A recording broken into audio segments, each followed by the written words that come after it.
Hello and welcome back to Pokémon Shining Pearl, where today, it's Friday, which means there's a Drifloon.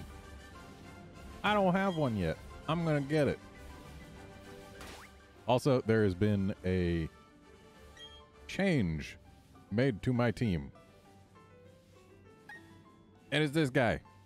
I traded, via a friend, I traded a Murkrow from my Pokemon Brilliant Diamond to Shining Pearl. Then I used a Ditto provided by said friend to breed it down into a new Murkrow. Just happened to be adamant, which is great. And then I evolved it into Honchkrow because I love Honchkrow. Honchkrow's great, just aesthetically. Its Japanese name is Dawn Crow. Like Mob Dawn, who is a crow. Well, the Japanese name translates to Dawn Crow. It's actually Don Karasu. But Karasu is crow. Anyway, got a Honchkrow and put an Everstone on Curlia so I don't have to press B anymore. And now, Floon.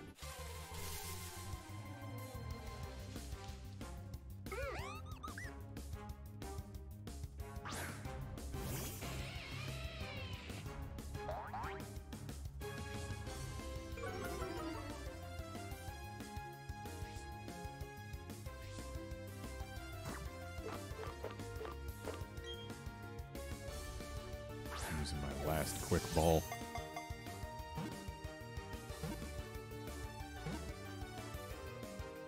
And now I have a Drifloon.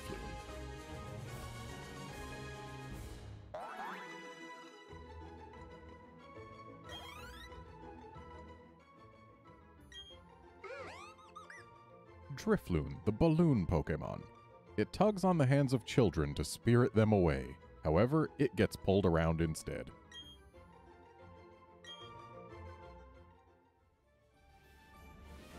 I've also been slathering honey on trees.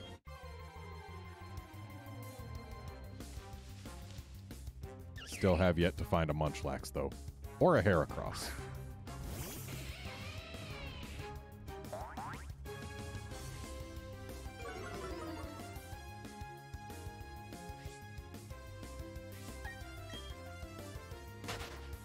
I don't need another Cherubi, so not grabbing it.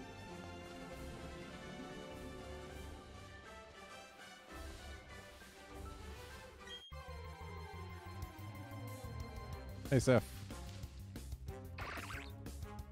Well, I would be interested in that Burmy if I hadn't already gotten all of the Burmies that I need in order to have every form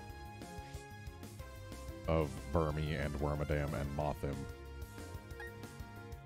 So yeah, I don't need this Burmy either.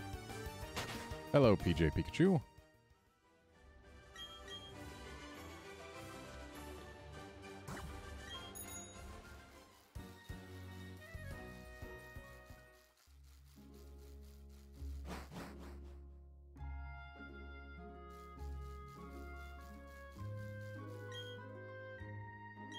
And apparently that tree didn't want to have anything, so we re-slather it.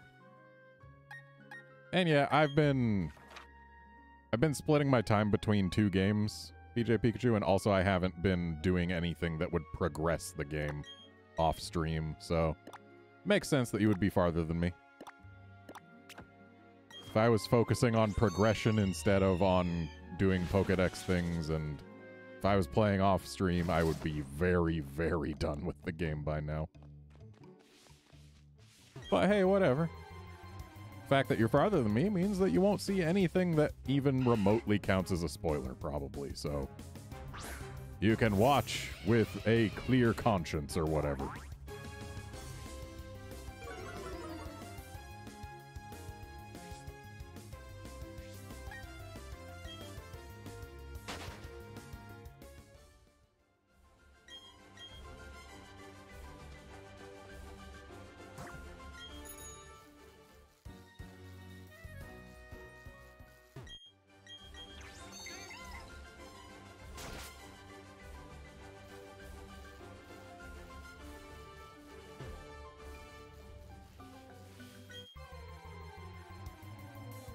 Once I'm done checking all of my trees, we'll actually make progress again.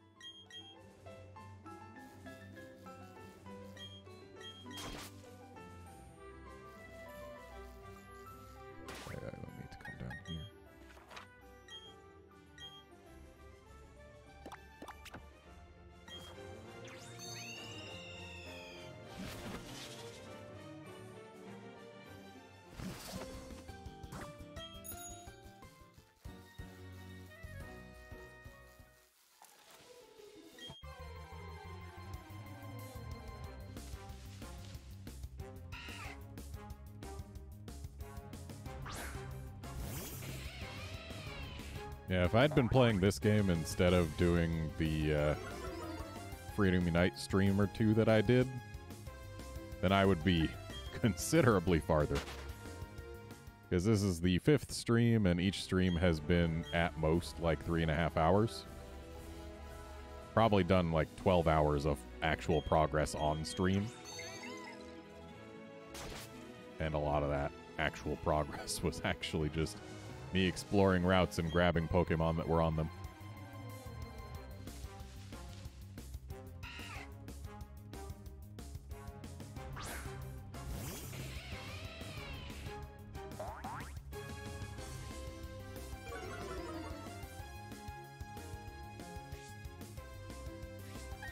I'm really not getting very lucky with these trees.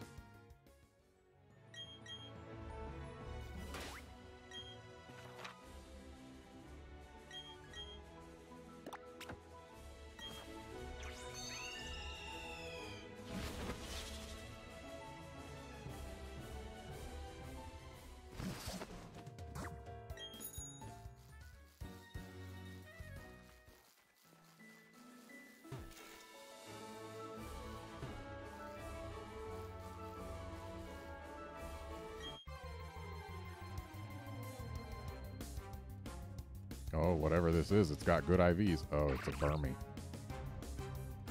I don't care. I will never use a Wormadam or a Mothim on any team. So the IVs of this Burmy mean nothing to me.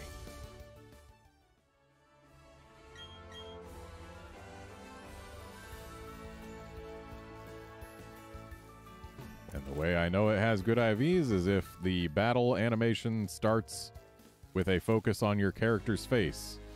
It means that whatever you're battling is guaranteed to have at least 2 perfect IVs.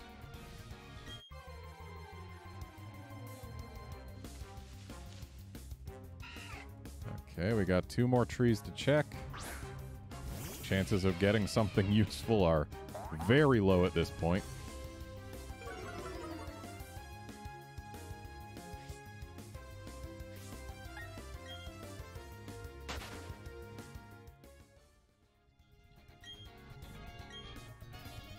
Oh, I don't have any more honey to put on it. Oh well.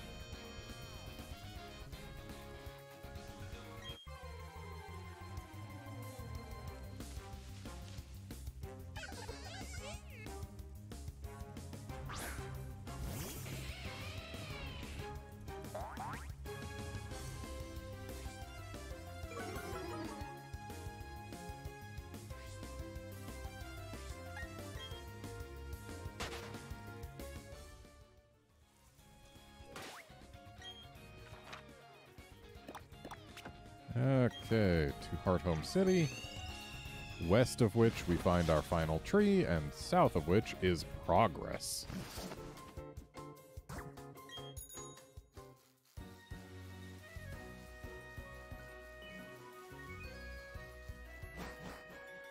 Hey, Drake, great.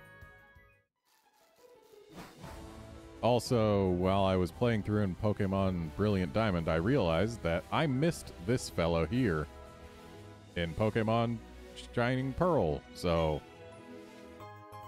free odd keystone. Don't gotta go digging in the underground to get it.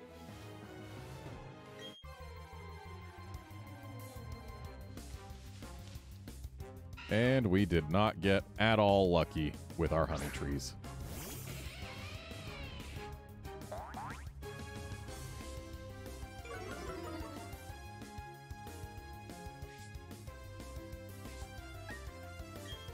Luxray, why are you curious about my fashion? Why you gotta neg me like that?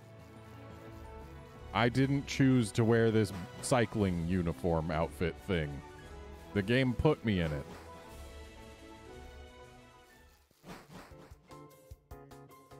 Okay, time for progress.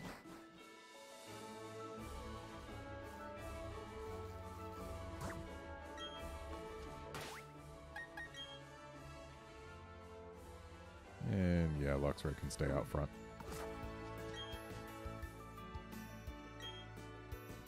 Okay, how do you find a lucky tree?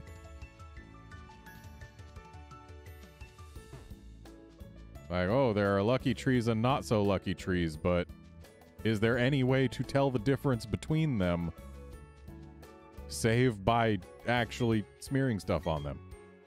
Why, hello there. It's always nice when a trainer stops and says hi to us police officers. If we fight this or if we talk to this police officer at night or are spotted by him at night, he will accost us for being out past curfew or something. Patrols day and night. I'm feeling drowsy.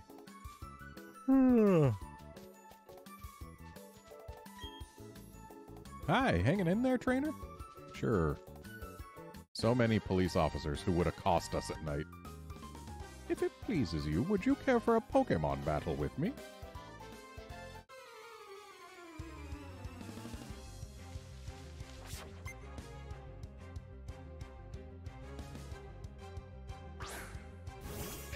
Well, you're gonna have a bad time.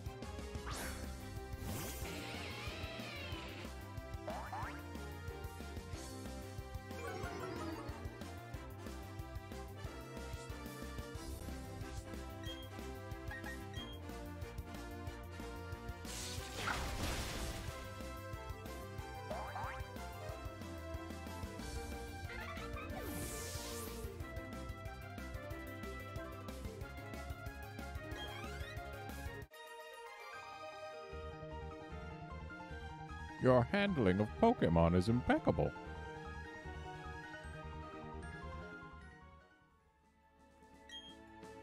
Bah, I was invited by the master of the Pokemon Mansion.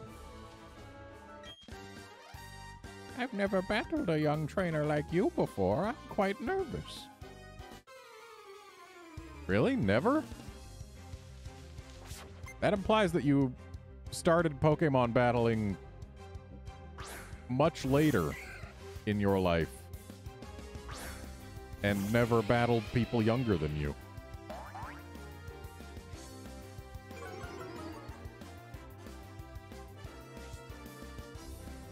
Like, Pokemon have been around for your entire life. They aren't a new development, lady. So, like, what made you decide to get into Pokemon battling this late?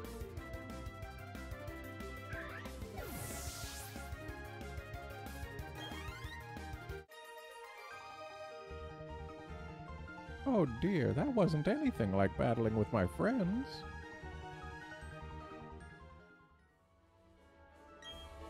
Usually I'll have matches with members of my social club.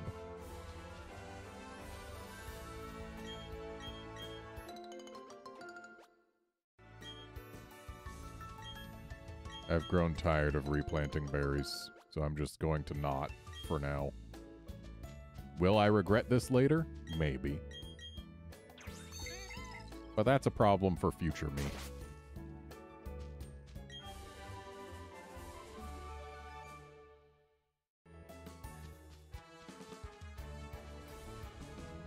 Shame I don't have Surf. Feels like there should be a hidden item around here, but I guess there is not.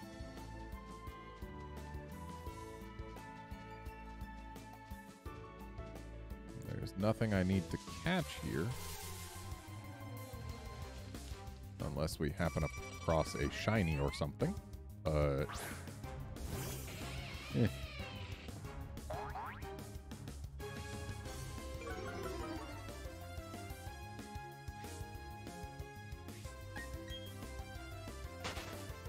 Gotta check across the grass anyway. For items and things.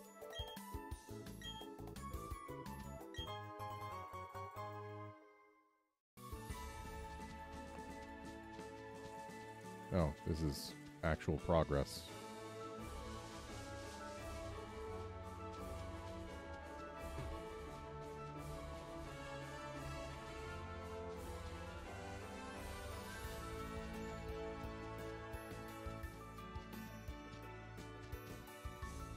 Pokemon Mansion for Pokemon viewings. I want to view Pokemon. I also want to get in between these two. I'd like to begin now. Are you quite prepared? I'll have you know my Pokemon sleeps on a fancy imported bed. Oh, fancy.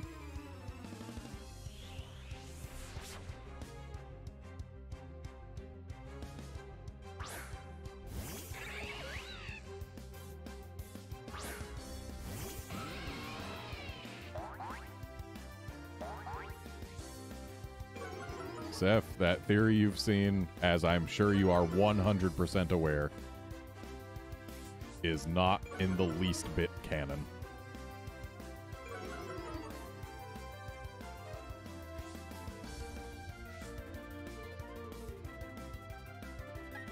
If anything, there is abundant evidence that Pokemon battling is a very common occurrence in this world. Like, it's the pastime du jour of almost everyone.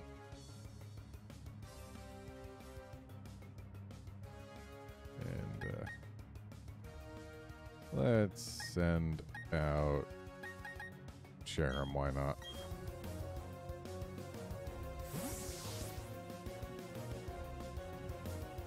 Yeah, people who have never participated in Pokemon battles until their old age would be astonishingly rare.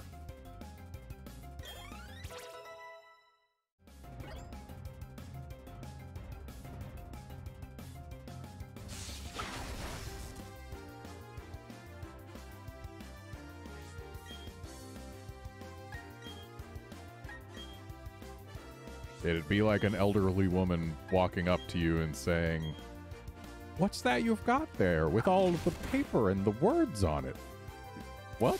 A book? Is that what you have? Is that what it's called? I've never seen one before. Or perhaps, oh, I've seen those and I've heard of people who read them, but I never read one myself. Oh, how very impressive of you. Humph, there's an unseemly sense of desperation about you. Ugh.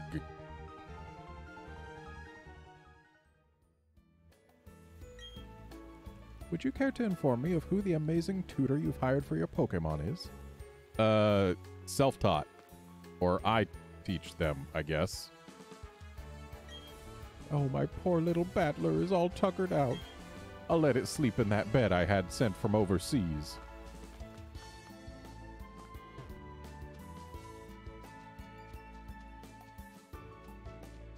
Oh, I'm sure you could find someone who's never read a book, but they would be astonishingly rare. Especially at old age. This is the way out to the trophy garden. The garden is open for all visitors to enjoy. However, please beware, wild Pokemon may appear in the garden. Okay, but what about this way? Mr. Backlot is the master of this house. This is his office. I'm sorry, everything beyond this point is strictly off limits. Alright, let's check out Mr. Backlot's office. And immediately steal a thing he's got on the floor. If you didn't want it stolen, you wouldn't have left it on the floor. You may look, but please refrain from touching this Pokemon statue. Dude hires his own police officer? Oh. Still not allowed to touch it. What about the book? Can I touch the book? Hey, no, I'm trying to touch the book. It's a very expensive looking book on Pokemon.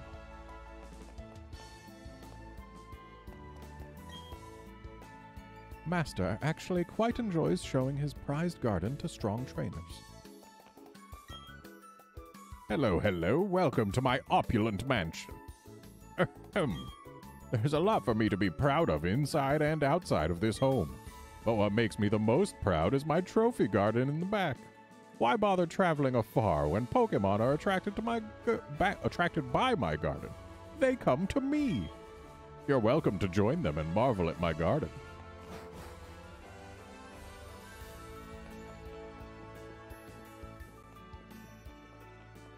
And what are these rooms? And everything beyond there is secret and off limits. Ooh.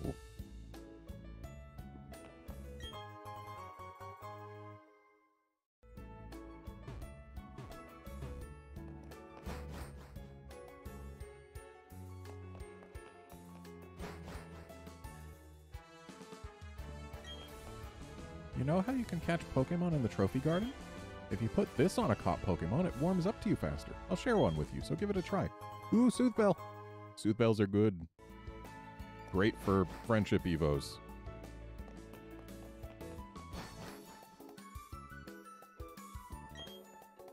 I'm not loafing off, I'm just taking a personal break.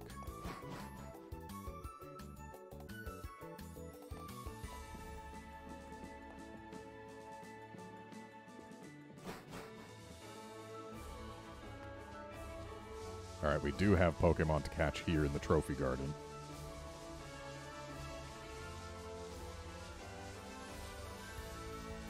Provided they show up. What's the encounter rate here? And among the Pokemon we have to catch here, that is not one.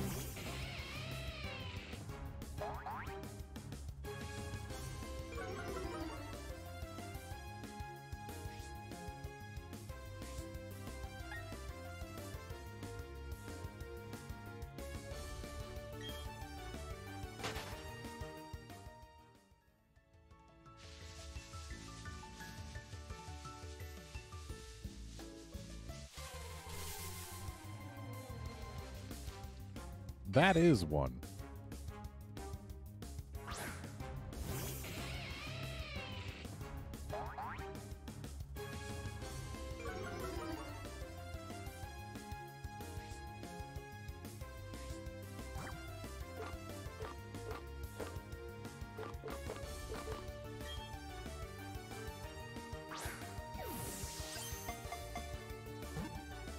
And yeah, I know I don't get the special encounters here until later.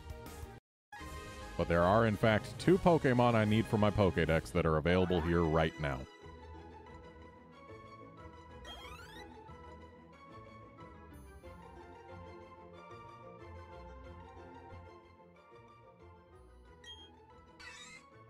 Pichu, the tiny mouse Pokemon.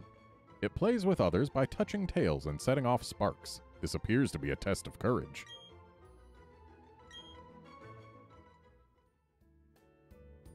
So I can't be the only one who thinks it a little weird that the tiny mouse Pokemon is a foot tall.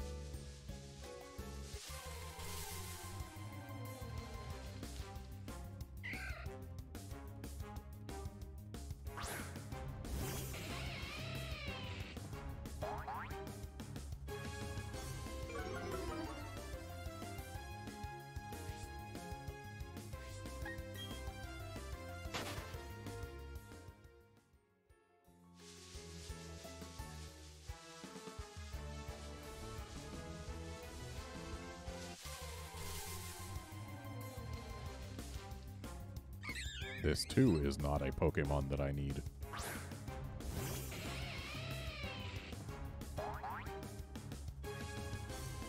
The Pokemon that I'm after is a 10% encounter rate. The other Pokemon that I was after, which I already got, is also a 10% encounter rate.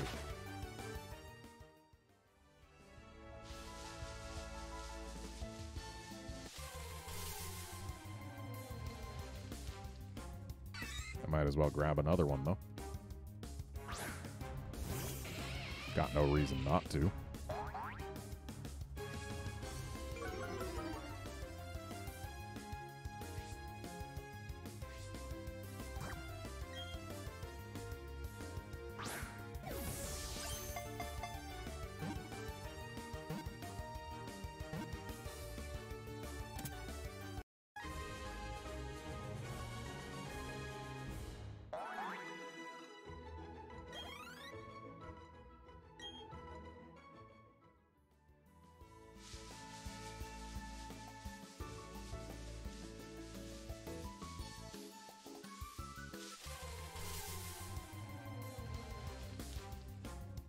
Staravia, you're not what I'm here for.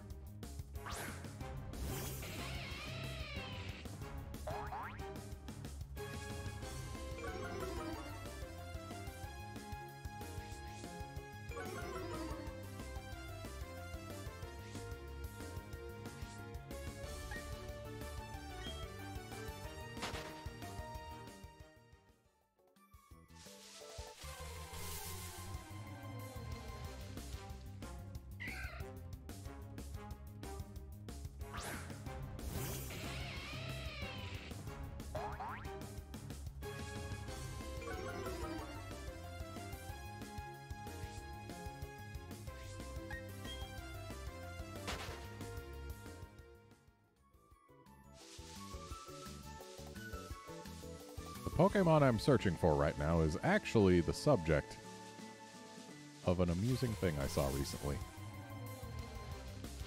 In a collection of basically what's one sentence you can say to enrage an entire fan base.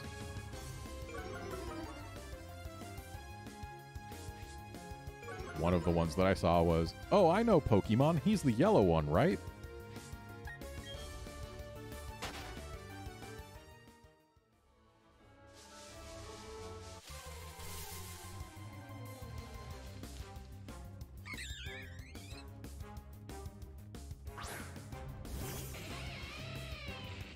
It hurt me to say that a little bit. Like, honestly, if someone were to say that to me and they legitimately didn't know, I'd probably be cool with it. But just the more I think about it, the more specially tailored it seems.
Cool. We found 3 of these before we found the other one. And they're the same encounter rate.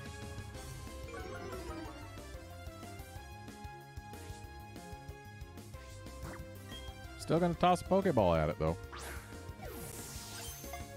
Because why the heck not? Kinda sucks that it's a friendship Evo, though.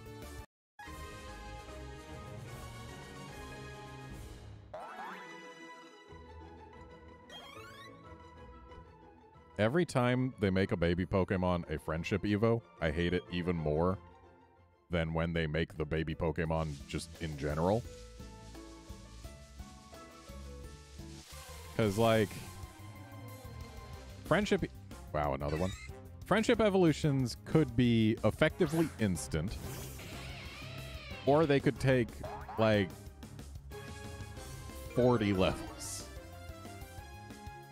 Depending on basically how much XP they get how quickly, and how much running around you do in between.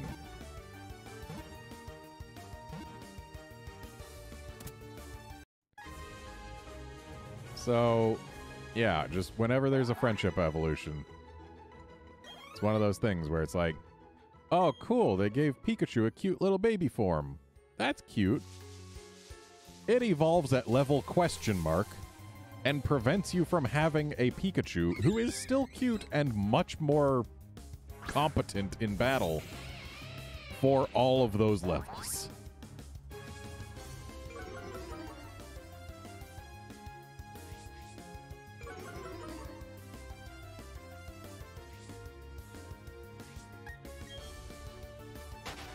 Like, nobody saw the announcement of Pichu and was like, oh boy, I can't wait to not have a Pikachu for like 30 levels. Of course, back then, nobody was really aware of the whole friendship evolution thing anyway, because it wasn't a thing prior to when Pichu arrived, but still. Then we've also got Elekid and Magby. Those ones are not friendship Evos. And they are baby Pokemon that do prevent you from having their evolved forms for longer. Or for a while, at least. Not necessarily longer than a Pichu prevents you from having a Pikachu. Also, dang it, stop giving me Pichus.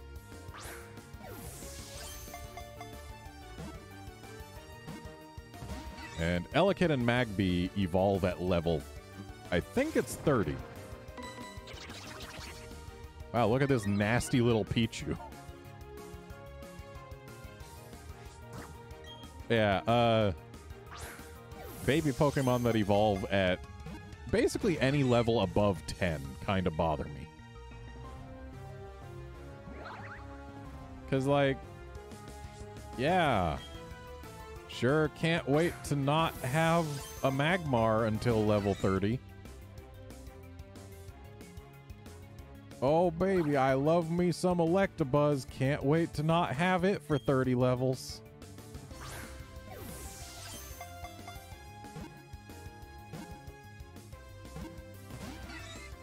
Okay, all the other Pichus just stayed in the balls. This one used a nasty plot, then a kiss, and then play nice. I do not understand this Pichu, but it is definitely a little jerk.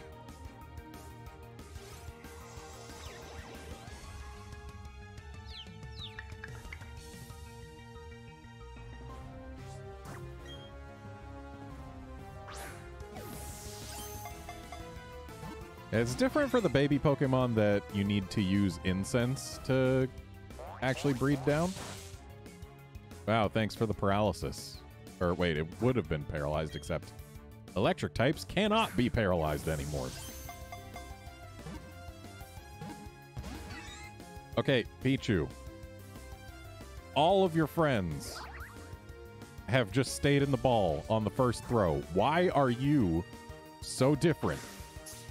Okay, critical capture. Watch him break out immediately. Okay, good. Yeah, the baby Pokemon that you need to use an incense to breed. Those ones get a pass because you have to deliberately try and breed them. Wow, half a step. Oh. Gee, thanks. Another Pichu.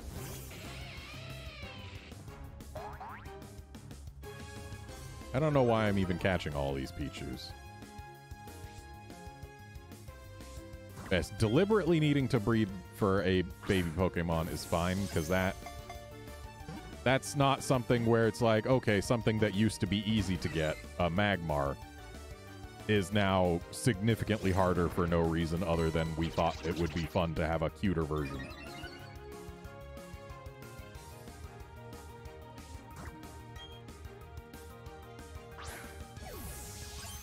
Okay, if this ball doesn't catch it, I am just running away from this Pichu. See, it wanted to come with us. It heard me, wanted to come with us, and it behaved.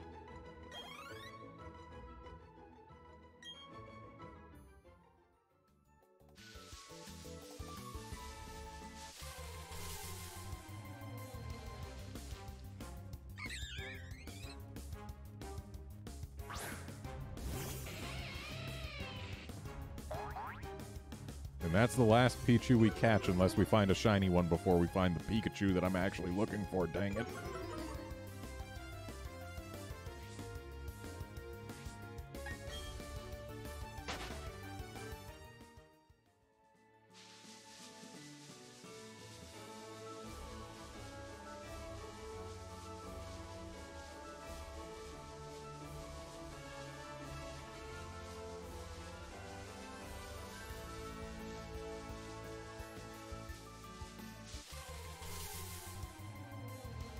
There it is. Pikachu. He's a feisty little boy by the sound of it.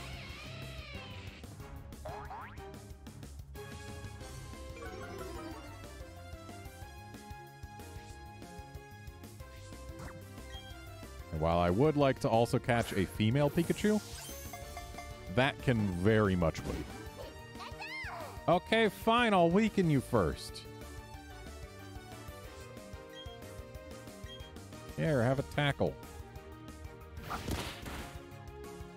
Okay, I should not have done that.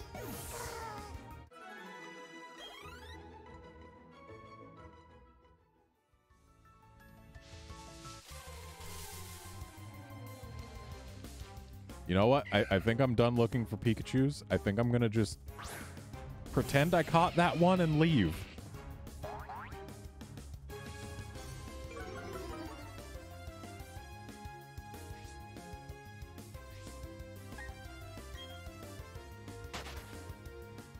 Seth, Eevee will also use an actual voice. It's Pikachu and Eevee, and that's it. Oh, I don't think we ever talked to you. Just between you and me, all this patrolling can get pretty demanding. Okay.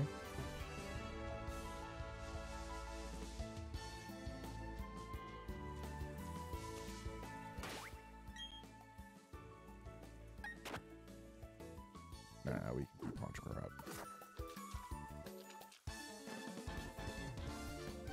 Are you doing your part to protect the environment? I am.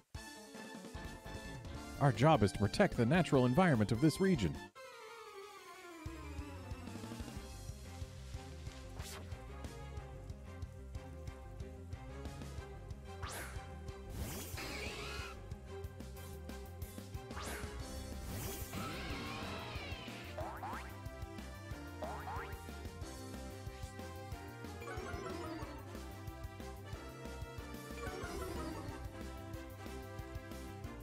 The last time we fought someone who had a starter evolution on a rainy route, it was a Monferno, which performs much worse on rainy routes than Prinplup does, that's for sure.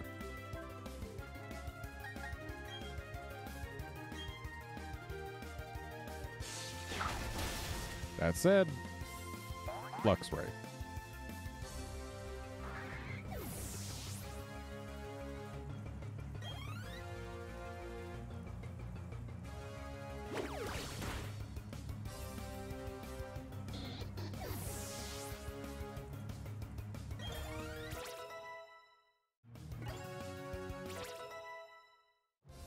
I think Pikachu started actually saying its name in Gen 7.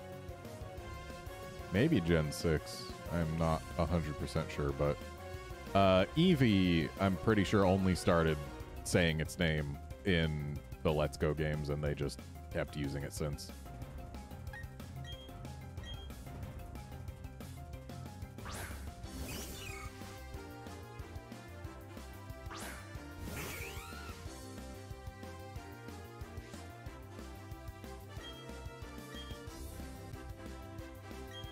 So this person had 2 Prinplups.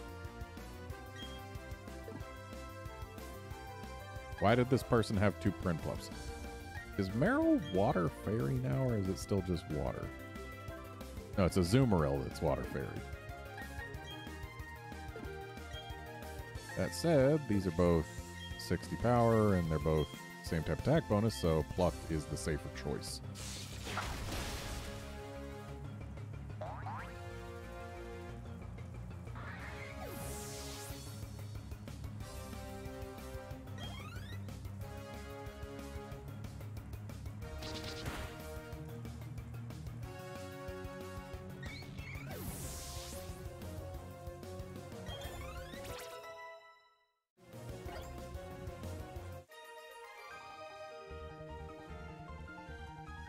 Good, you seem to be a kind-hearted trainer. We have to get tougher than this.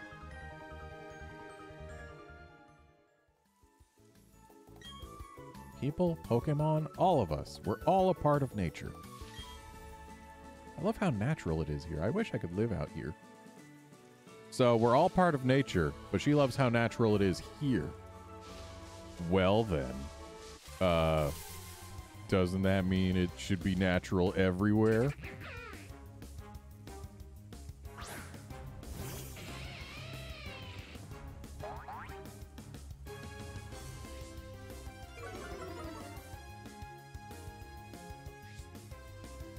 There is one new Pokemon for me to grab in the rainy part of this route.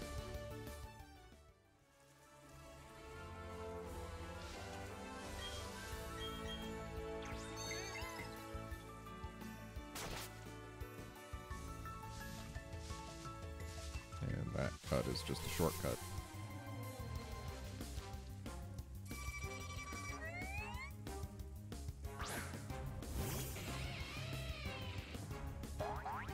On the subject of the Let's Go games, if they do indeed continue remaking the Pokemon series in original release order, much like how we got new Kanto games in Let's Go, we're due for new Johto games next after this. I find it reassuring to be on this damp soil. And if they go with Let's Go again instead of remaking Heart Gold and Soul Silver for some reason, yeah, Let's Go in Johto. My bet is Let's Go Meryl and Togepi.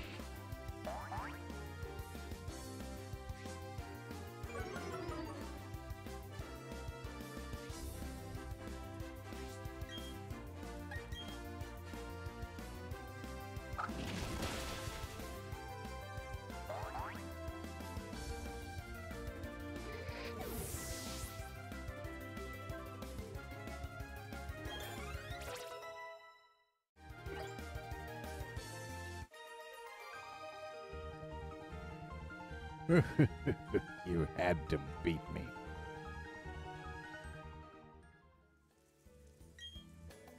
It feels good to mope here after a loss.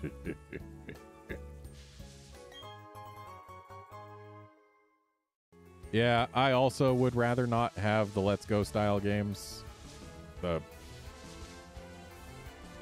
much prefer... We're on constant patrol. Even at night, it's safe around here. Yeah, I much prefer standard Pokemon games where you actually battle things and then choose to throw a ball when it's time, instead of having wild battles be just, hey, throw a ball and hope it works. Especially with how they handled the controls on the game. Like, unless you were... There it is. Unless you were playing in handheld mode, the Let's Go games were just terrible for control. Because, sure, motion controls for throwing balls, it seems fun and all, except for the fact that you'll often miss a throw because the motion controls misinterpreted what you were doing.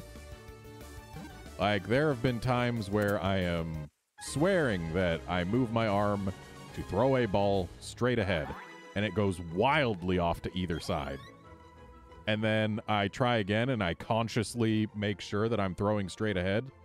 And it feels to me like I've done the same motion, but it goes straight forward this time. Except, oops, the Pokemon was in motion, so the ball didn't hit anyway.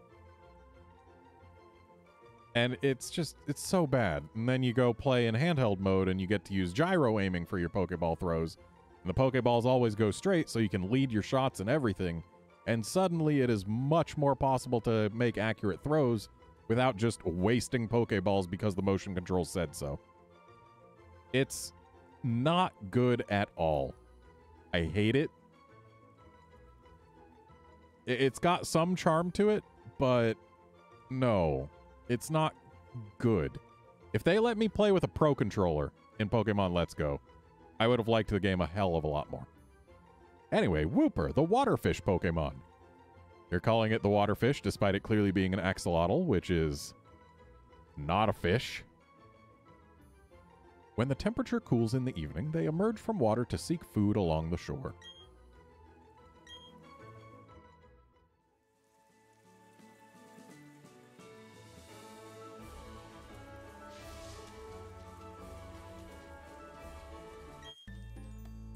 I'm proud of my Pokemon. Here, I'll show you why.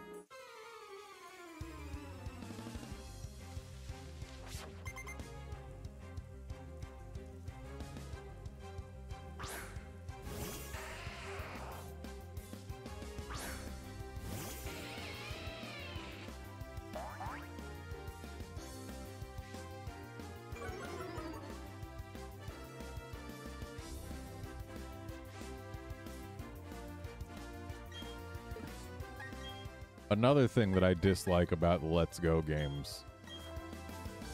If you are doing motion controls, it's fun to use the Pokeball controller. Because, like, it lights up and its rumble shakes in ways that make it feel like it's actually, you know, a Pokeball in your hand. They did a really good job with the rumble and the lights and all of that. The problem is there's no volume control on it. It is always at maximum volume when playing a Let's Go game with it. Even if you mute the thing outside of the game, as soon as you start playing the game, that mute gets turned off and it is at maximum volume.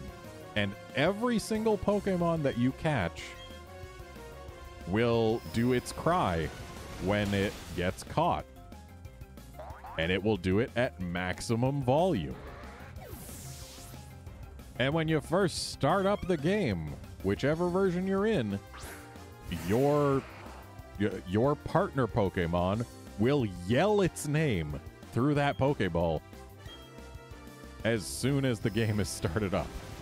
So unless you want to hear Pika as loud as that thing can possibly do it, it's not great. Anytime a controller has a speaker in it, they absolutely need to provide volume controls.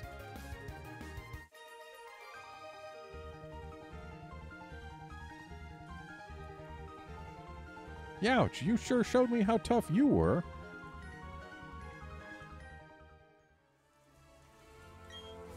Oh, what have we here? That's a Pokedex. It records Pokemon data upon sight. I've never seen one before.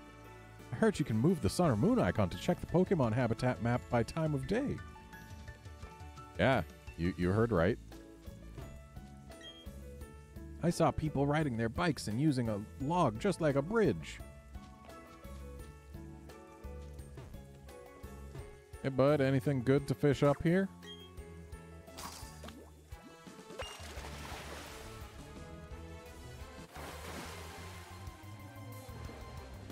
That's a Magikarp.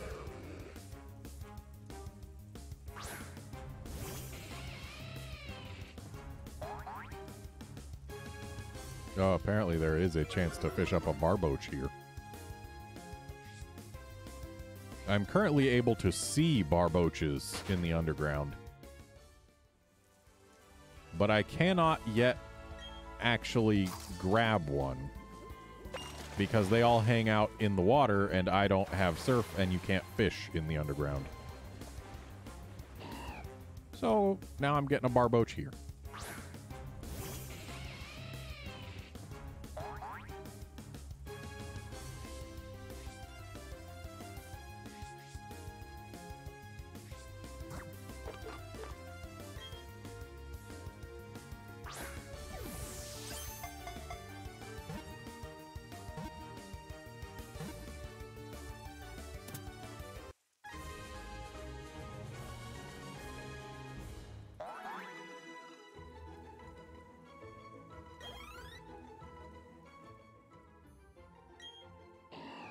Barboach, the Whiskers Pokemon.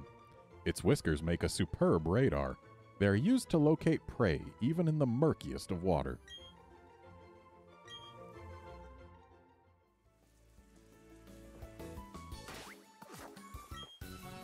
Water Pokemon sure get happy when it rains. So do I.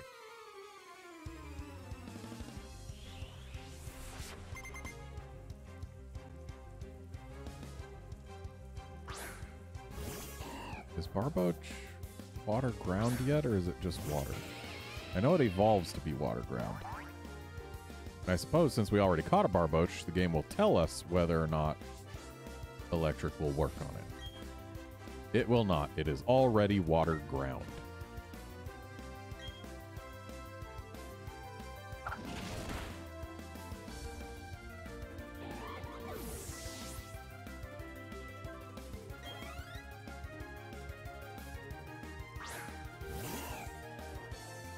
Alright, if this guy's gonna have nothing but Barboaches, I'm bringing out Cherim.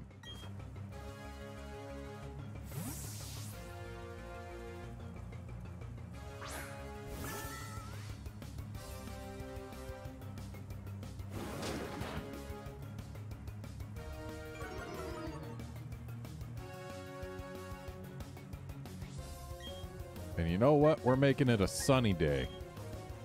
You don't get your free 50% damage boost for water moves.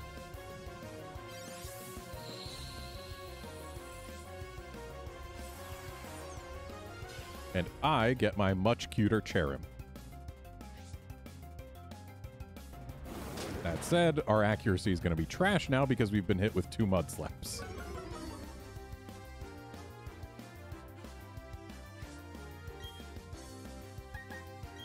Thankfully, Magical Leaf never misses.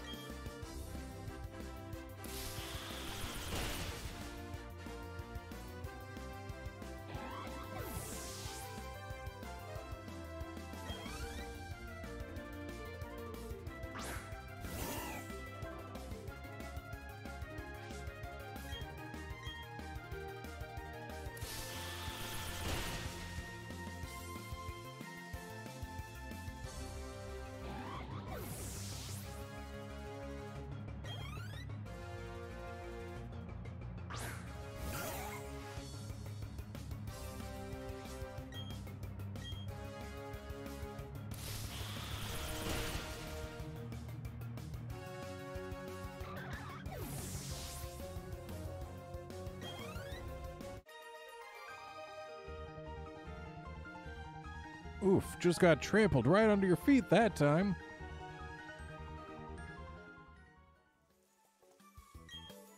Yep, a kid like you should be running around outside, rain or shine.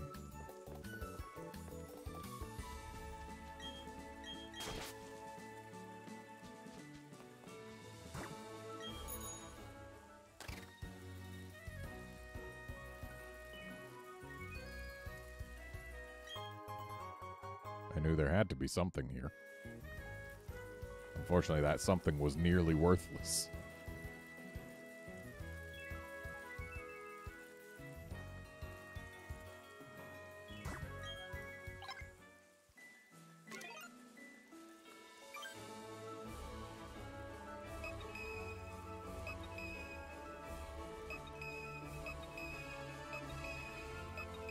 Seems there are no hidden items around here. It's just a shortcut back, I guess. And I suppose it also helps us to see that there is an item to grab there once we have Surf. But I do not yet have Surf.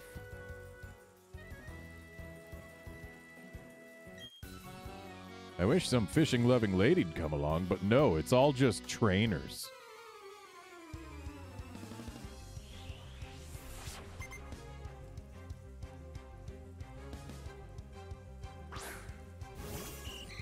Alright, your Goldeena's gonna have a bad time.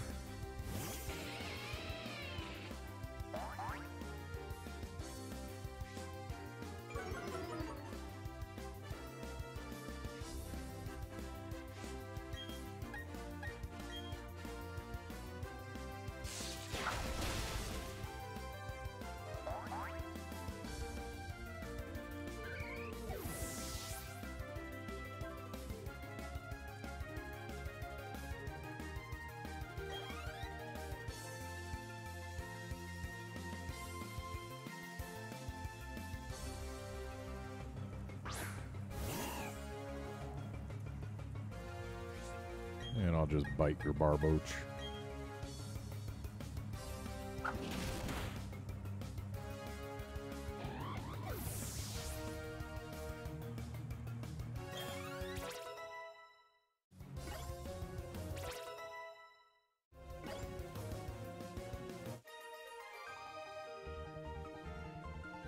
Sure, I lost, but I'll keep on fishing.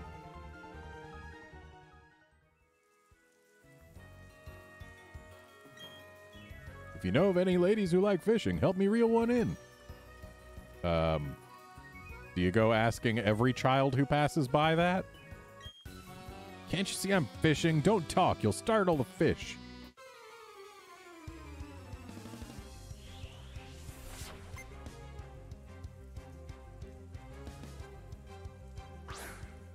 Ooh, Gyarados is gonna have a bad time. A really bad time.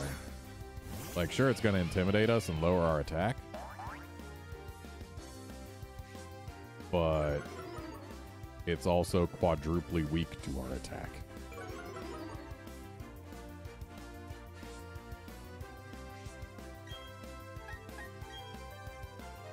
So math alone says this thing is going to have a bad time.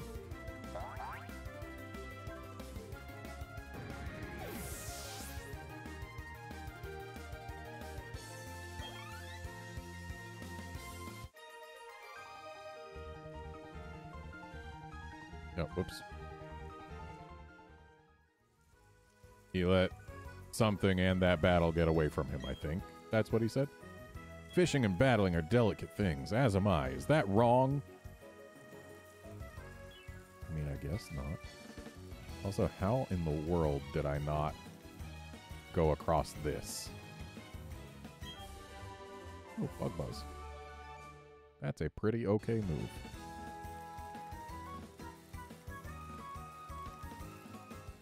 Shame Bug is one of the worst attacking types. Oh, hello. There are Pokemon that become more powerful when it rains. Yes, they're called water types.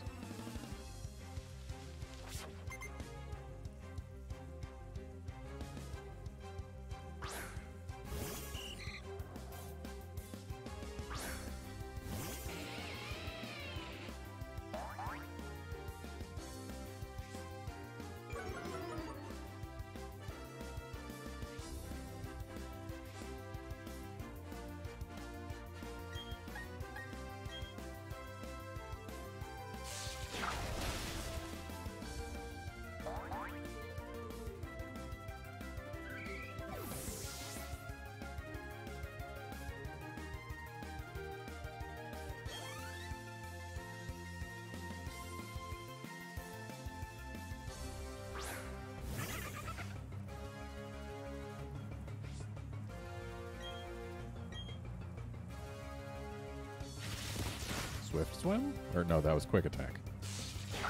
Quick Attack goes first, regardless of whether or not it's faster. I forgot that for a brief moment there. I was like, hey, it's raining and that's a Buizel and it went first. Does it have Swift Swim? When I lose, my tears fall like rain. They call me Rain Woman.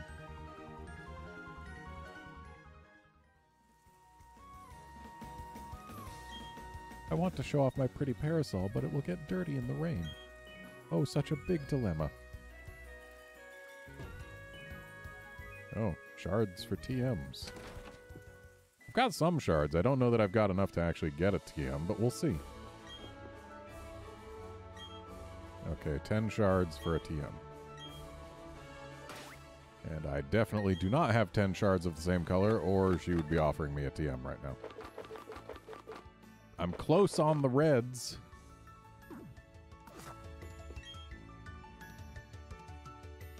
Okay. Well then.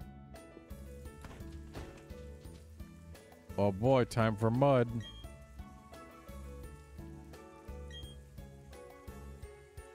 Wait. Oh, yep. Can't ride bikes on the mud.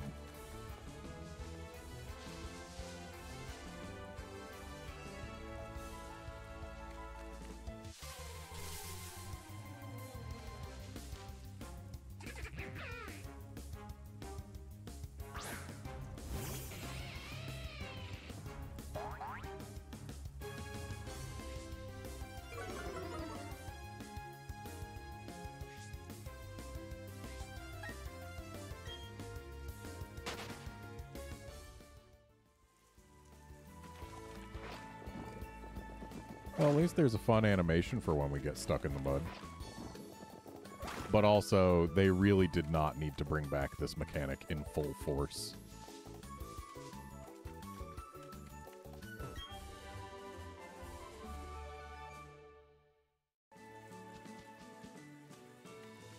Not only are we slower when we run on the mud, we can also get stuck, which is just a time waster. Fun fact, the original Pokemon Diamond and Pearl had no respect whatsoever for players' time. Am I stuck in the bog? Of course not. How silly. This is a full-body mud pack. If it weren't, I would be squirming and struggling to get out. Okay.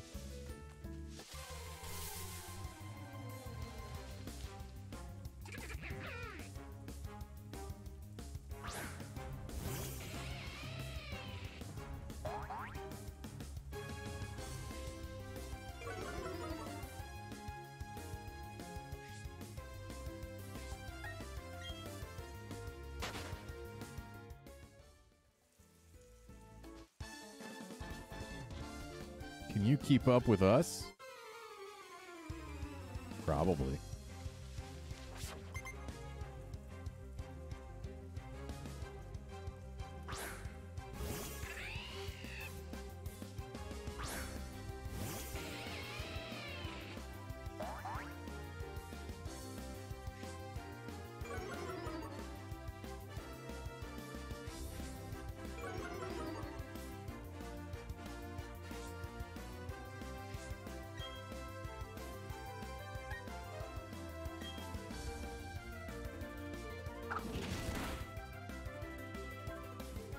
Well, sucks to be your Luxio.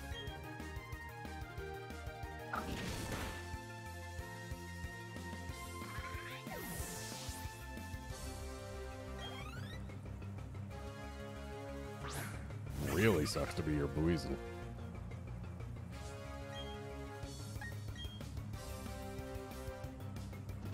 Okay, that one's gotta have swift swim. Because that was Bite. Bite does not have priority.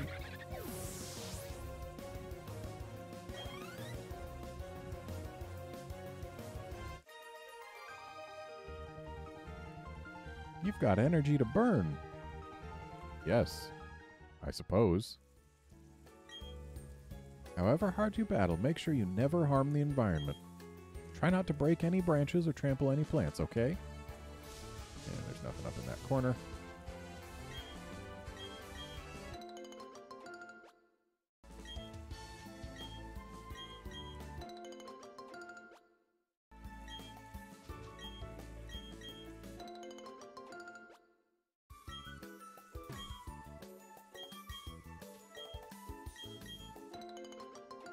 And here I go, not replanting things specifically to make that guy mad.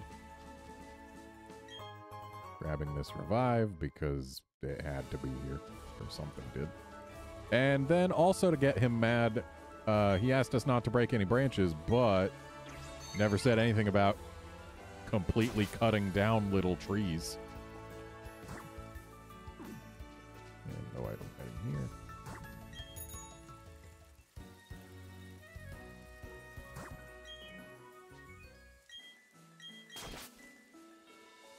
So we can cut that, or we can just walk across. Honestly, the cut was not at all required.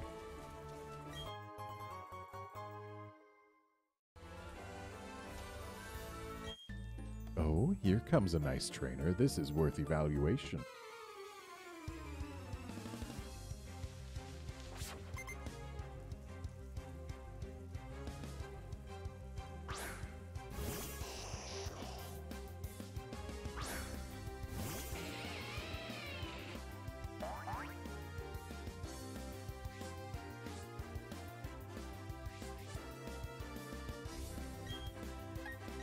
Chomp him.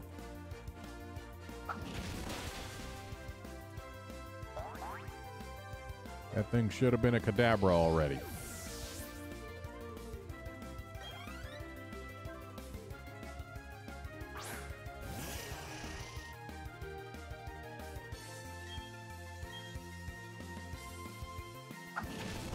Not that being a Kadabra would have improved its chances of survival against me. Against other people, it might.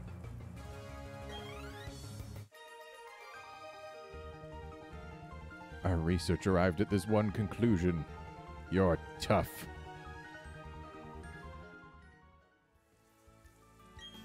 A huge variety of Pokemon live in the Great Marsh. You see, countless years ago, this whole area was under the sea.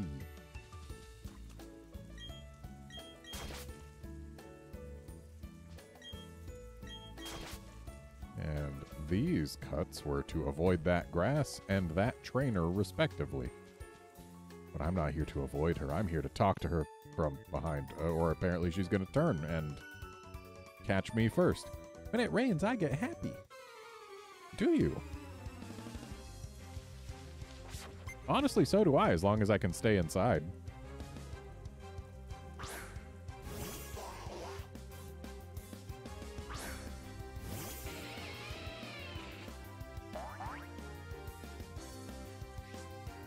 Well, if I can stay inside or if I have my umbrella with me.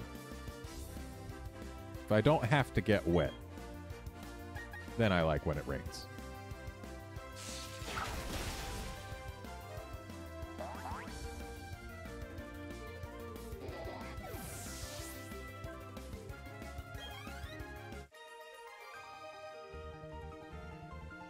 It's not very easy trying to battle while holding an umbrella. Why not? You use your voice to issue commands, do you not?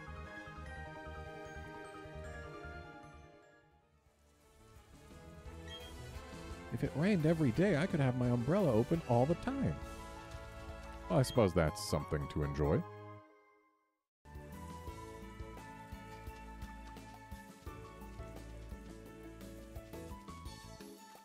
I have an Umbrella Corporation umbrella myself.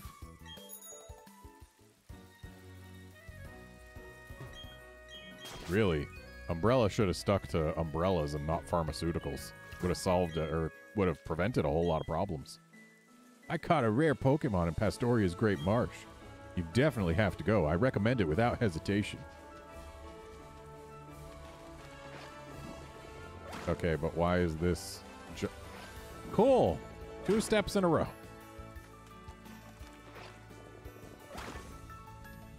Why is this giant patch of muck here? Surely there is something hidden around here.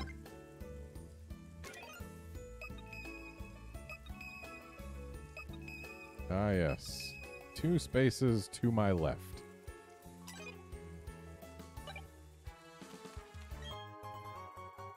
That was 1 space. Well, I guess it was 2 spaces, because we moved 1 space over, and then 1 space to the left of that was the rare candy. And oh boy, we're stuck in the muck again. Oh boy, 2 steps in a row. This game does not respect my time. Though it does respect my time more than the original version did. And suddenly the rain clears up because we entered Pastoria City. Because that's how rain works, right? Here, I'm going to go start it back up. Hey, look, it's raining. Hey, look, it's clear. Hey, look, it's raining. Hey, look, it's clear. Hey, look, it's raining. Hey, look, it's clear.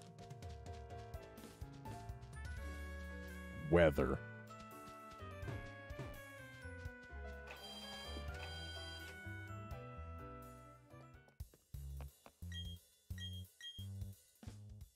Ooh, quick balls. 70 ought to do for now.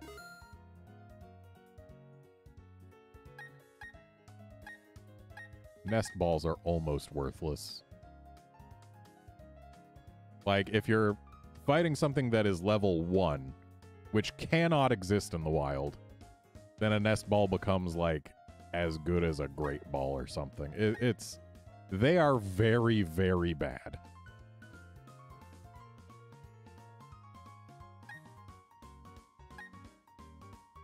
Meanwhile, dusk balls are very, very good, and quick balls are even better.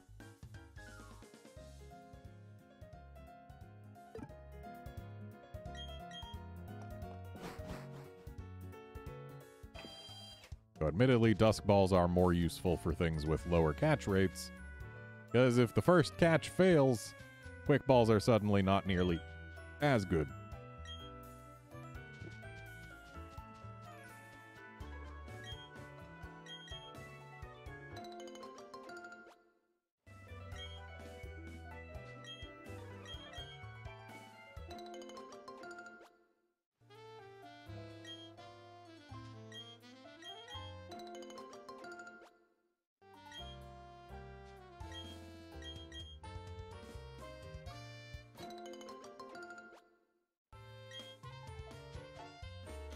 Astoria City, Great Marsh. Alright, where's the Pokemon Center? There's the Pokemon Center.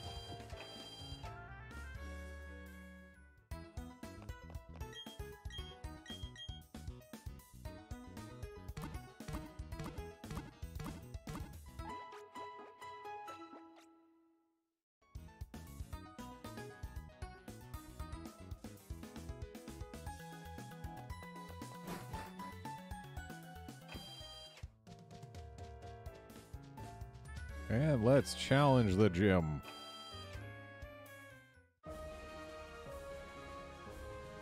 Take a guess what type this gym is.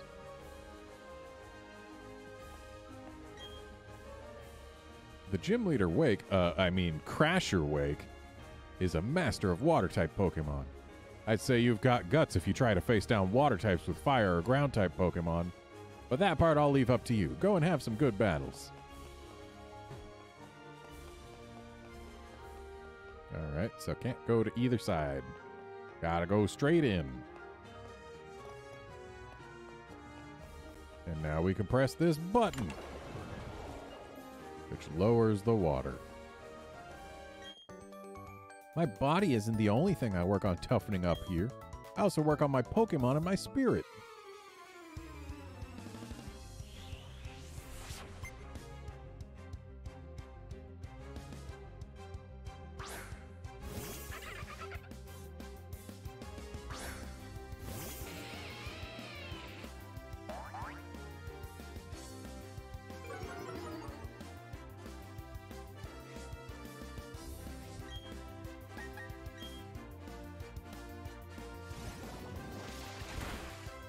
Look at you using a priority move.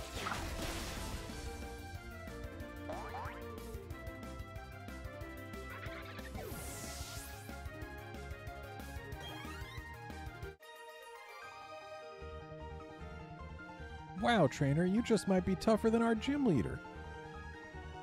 Oh, baby, I can't wait to actually have Surf. Once I do, I can finally get a Gallade. Maybe I'll do like Crasher Wake and wear the same kind of mask. Okay, so green button puts water back to middle. Orange button puts water way down. And I'm guessing blue button puts water way up. You catching anything? I have mastery over the incredible power of water. You won't win.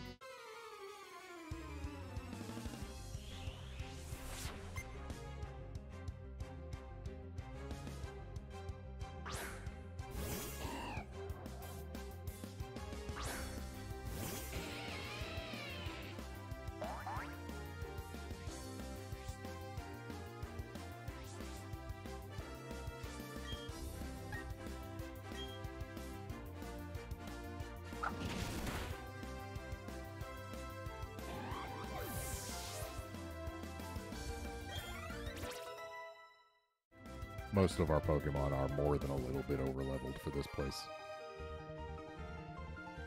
But the kid wins anyway. I'm just bowled over. The water rising and falling is tricky, but don't let it annoy you. If you lose sight of yourself, that's when you're set to lose. Oh.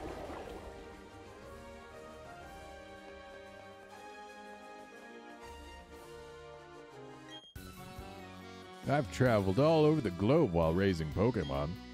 This is the gym I've chosen. You'll find it a handful for sure.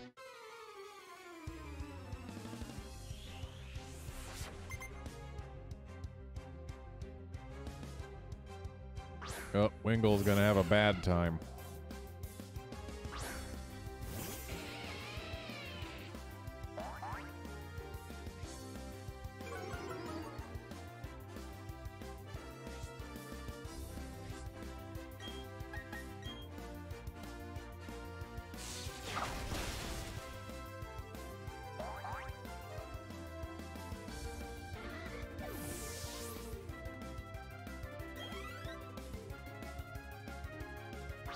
Why couldn't you have a Pelipper?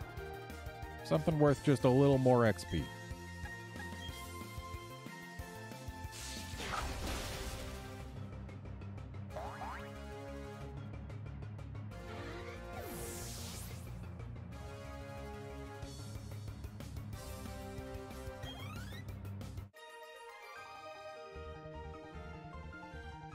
You're a kind of top class tough.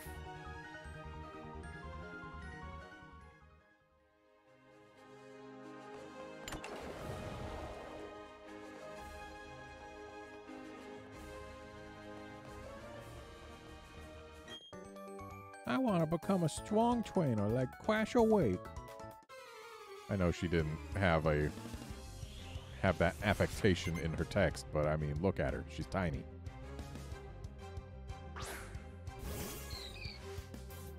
Oh, look at you having an Azurill. Thing's not even a water type.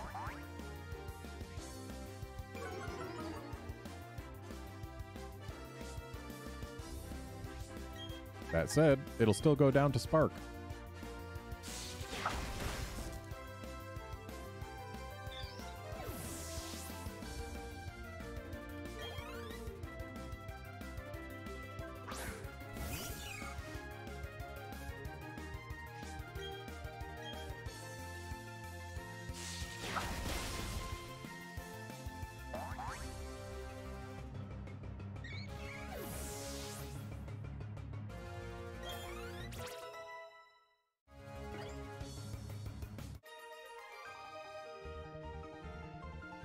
You're too much.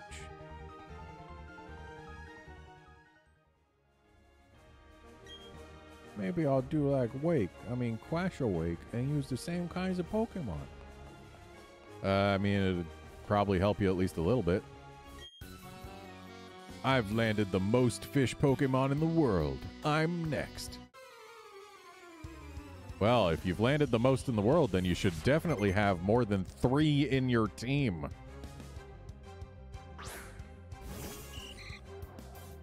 I have fished up more than 3 Pokemon.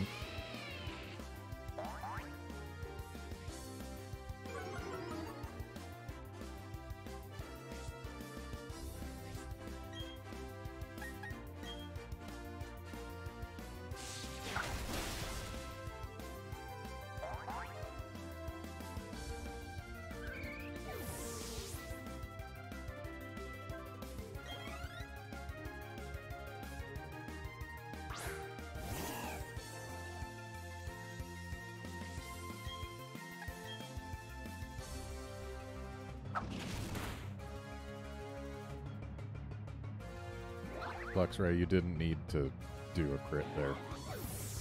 It would have gone without you landing a critical hit.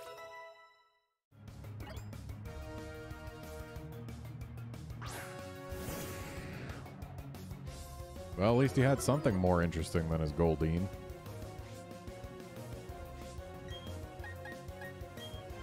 I guess Barboach is also more interested than Goldeen. But still. He's got something that's actually evolved.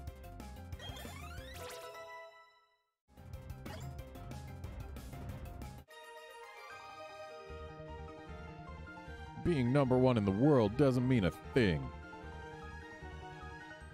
Yeah, especially if you don't carry more than 3 of them. Figure I got too wrapped up in fishing and neglected training.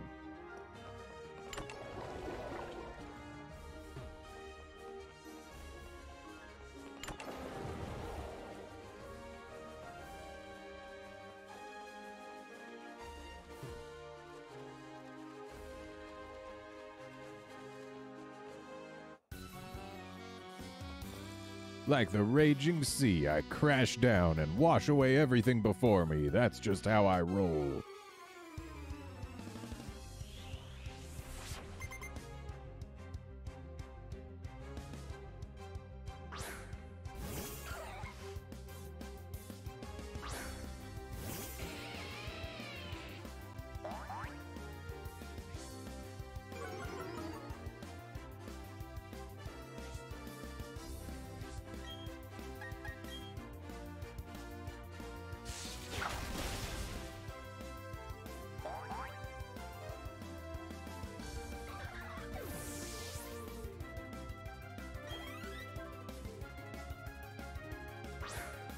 Poor creature.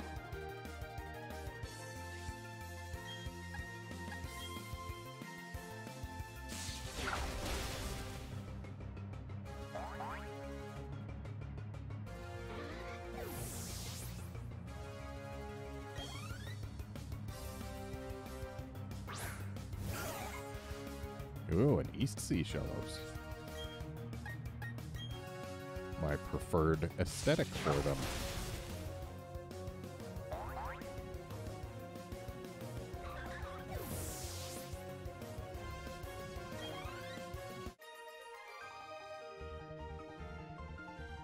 That wave didn't even wash my hands.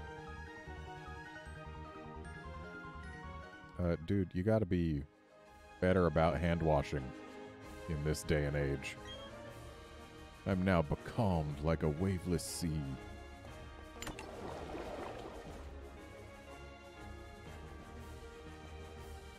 And we already fought you. Alright, so just Crasher Wake left. Yeah, I think we'll be fine.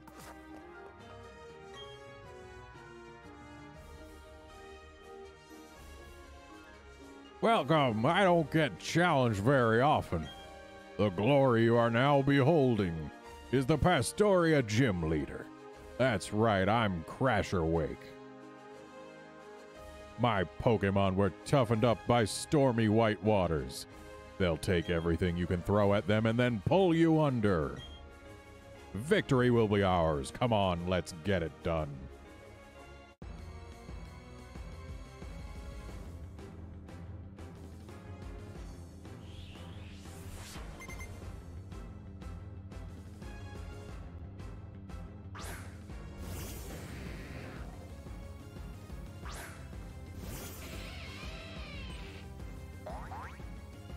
Man, this guy must be banking really hard that his opponents don't bring electric types.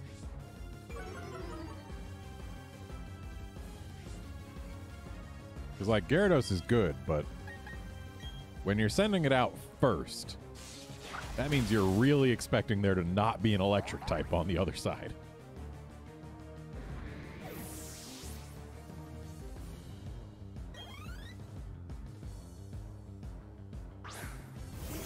Now, you see, if you opened up with Quagsire, that would actually be pretty solid. It would let you scout something out in almost total safety. Like, sure, Quagsire is quadruply weak to grass moves, but Quagsire is also really bulky. And it's a ground type, so it can get rid of electric types to make life safer for the Gyarados.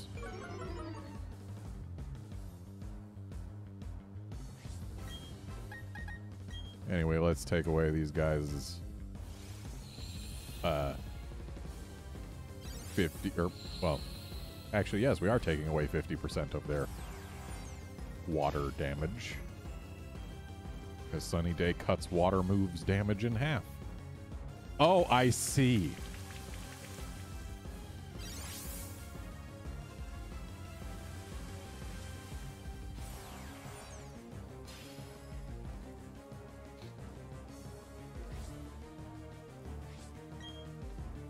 I'm taking your rain away. We're gonna have a weather battle inside this gym.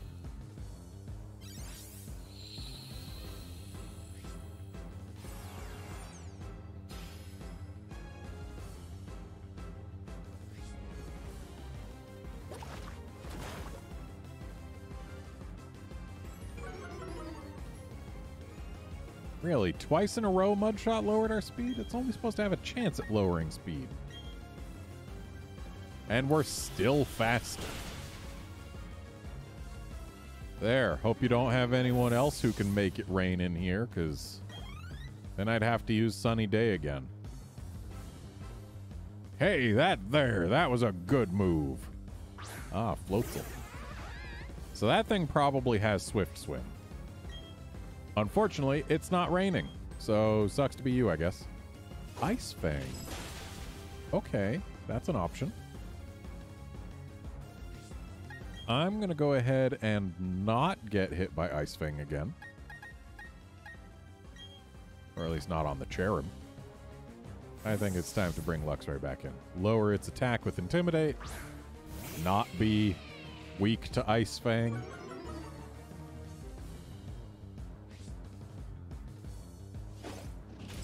Could still get frozen, though. But did not. And goodbye, Floatzel. Wow, it's still faster, huh?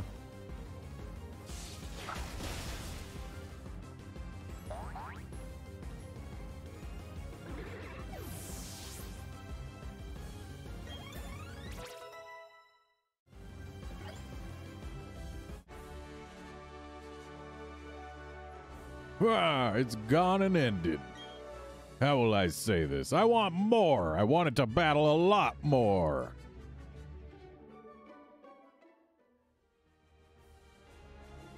It seems the Undertow pulled me under, but I had a great time battling with you. You've earned this. Ah, my badges are so grody. You received the... he's not saying that. You need that Fen badge to use the hidden move Defog from your Pokédex. But I wanted Surf. These are a special reward from me in recognition of your team's power.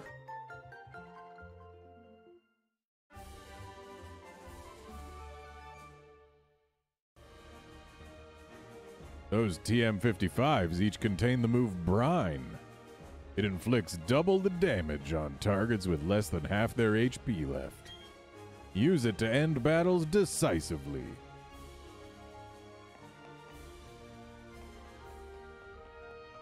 Yeah, Brine is a pretty good move. It's not the best move, but it's pretty good.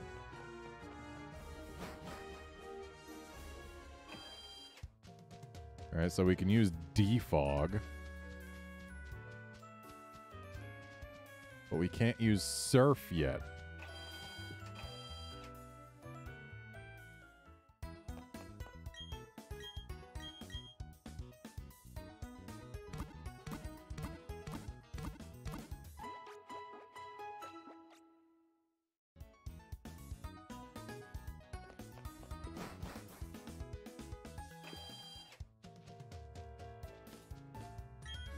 Haha, the package finally came from the Veilstone warehouse.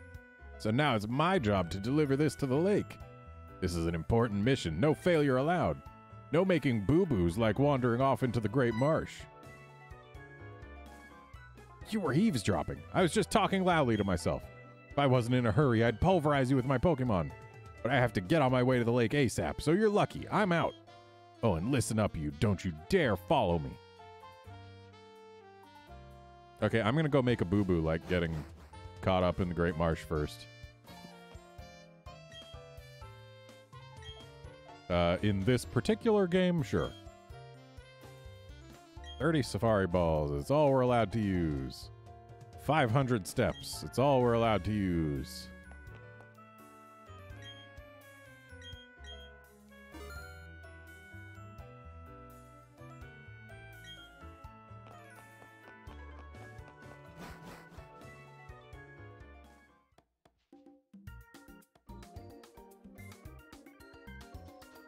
So, if memory serves, there's no battling to be done here. Quick, quick, out in the sticks, to and fro we go, we're quick. If you're thinking about going deep into the marsh, I recommend you take the Great Marsh Quick Trams.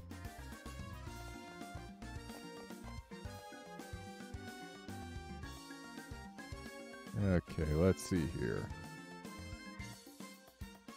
We absolutely can get new Pokemon here.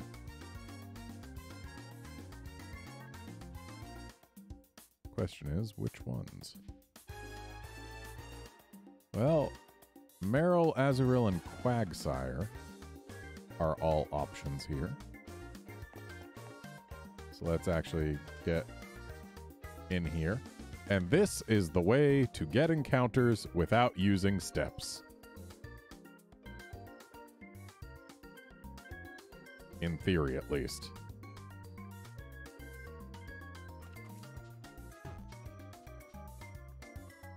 Why is Area 5 up front?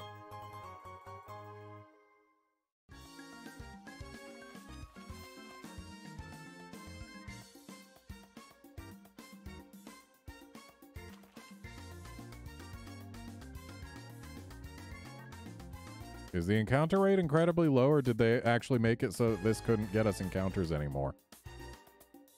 Because I know in the olden days, this is how we got around the 500 step limit.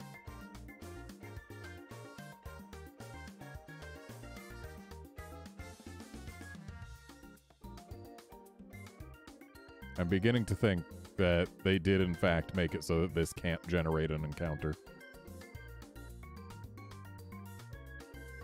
Which is a shame. It's going to make it a lot more expensive to get everything in the Great Marsh. Yeah, time to walk around.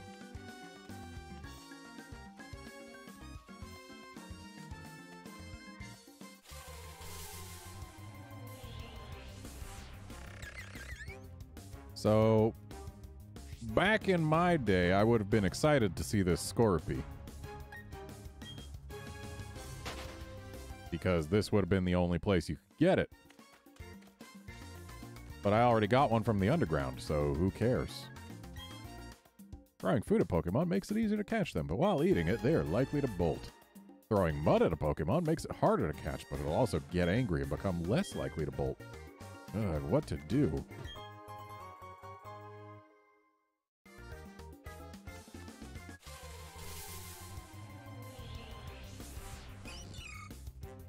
So, we need that. And if memory serves, Safari Balls have the same catch rate as a Great Ball. Which means if I just toss this thing, we should have a pretty decent chance right here and now. And yet.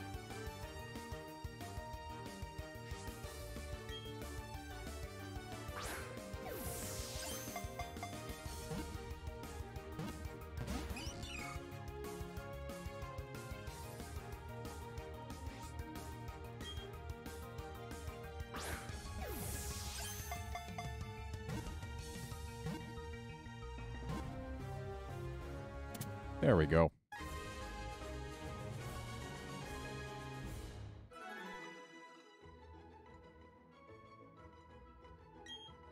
Meryl, the Aqua Mouse Pokemon. The tip of its tail is filled with oil that is lighter than water, so it acts as a float.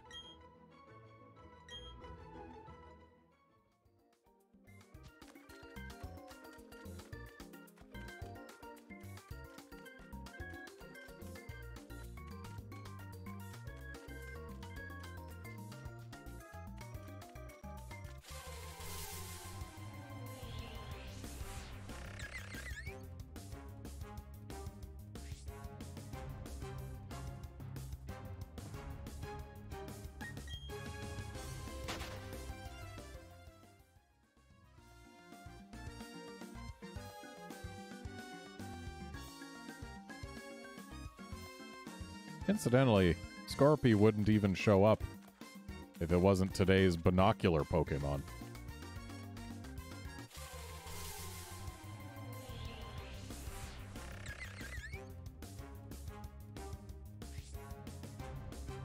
There is a 1 in 8 chance on any given day that Scorpy exists in the Great Marsh. And we hit that chance. Unfortunately, again, Scorpy, not a Pokemon that I need from here.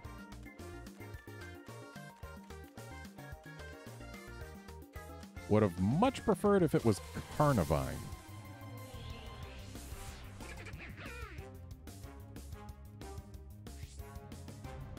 Because Carnivine, at least at present, I mean, probably in the future I can find it in the underground, but right now, I am unable to find Carnivine elsewhere.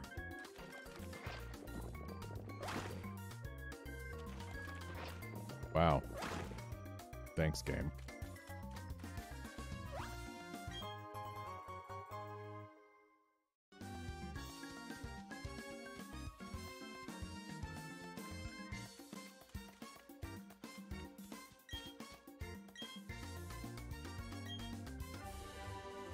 Thanks for the defog TMs, I guess.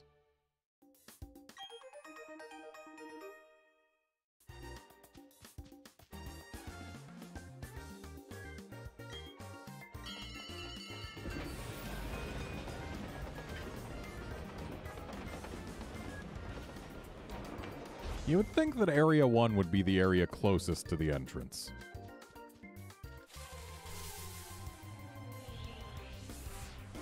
Hey, we need Quagsire. Here, bud, have some bait.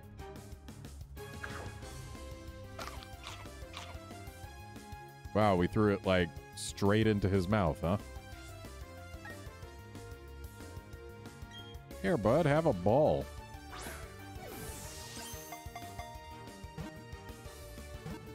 Later, Drake. Great.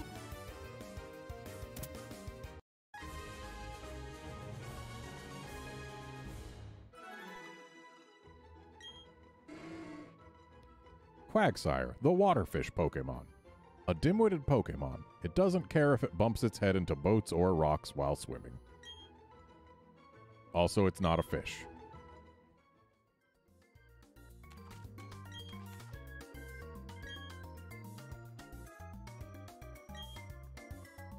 Oh, that's how you win, is it?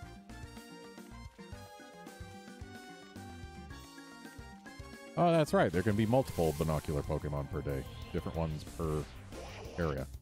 Hey, I don't have a Golduck yet. Might as well grab it to save myself the need to evolve a Psyduck. Here, bud, have some bait.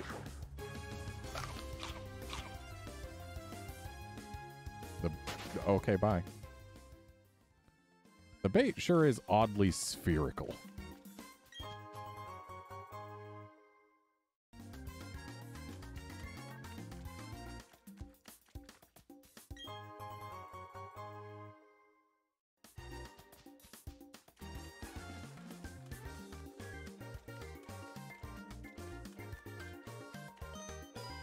Ding dong. Alright, let's head upstairs and see if we can find a Carnivine anywhere.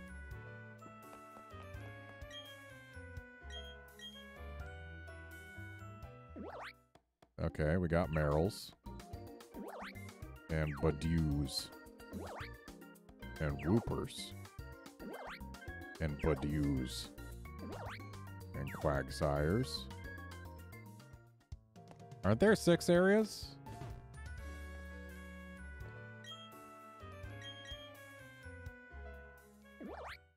Golducks. Whoopers. Merrills. Barrels. Merrills. Again, we only saw 5 areas there. Azurills. Barrels. Barrels. Badews. Merrills. Why do we only get to see 5 out of the 6 places? Let me back in.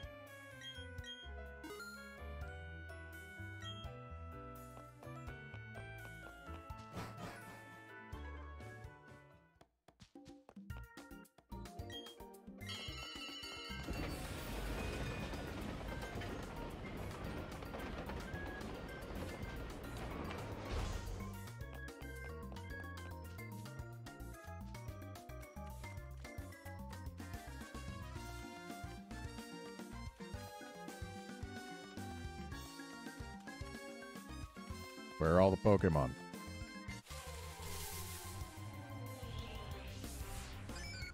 Alright, another female Whooper. We've already got one of her. So we don't need this one.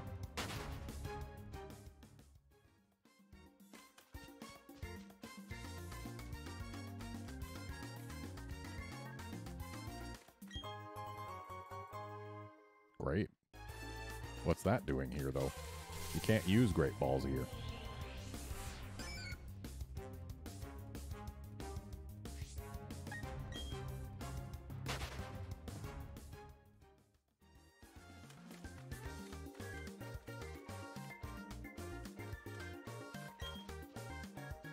Pokemon you find here are different over time. Yeah, they are. It's on a day-by-day basis. Alright, another Marill. I don't think I need another Marill. But I'll still huck balls at it.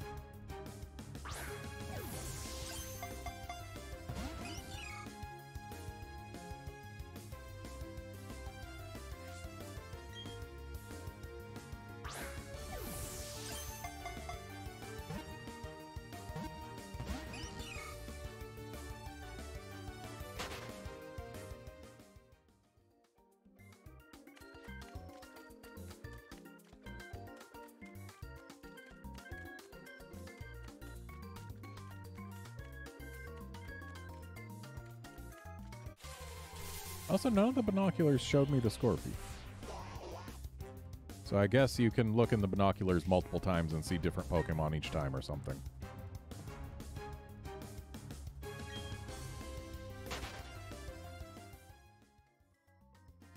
There's a lot of mechanics about the binoculars and the Safari Zone that I do not recall.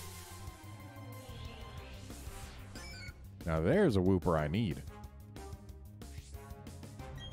Get in the ball, bud.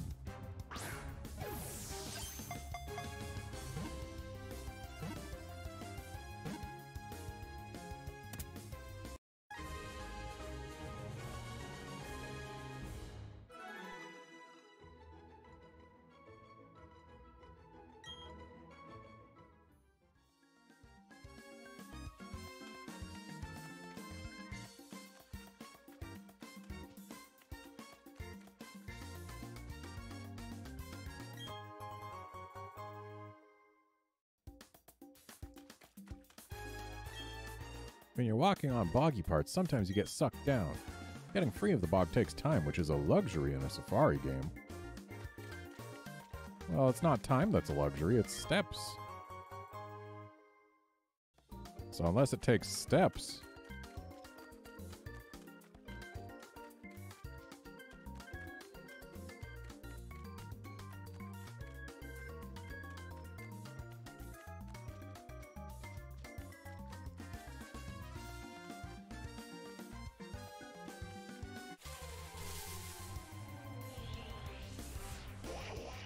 Alright, we will once again attempt to capture a Golduck. Here, bud, have some bait.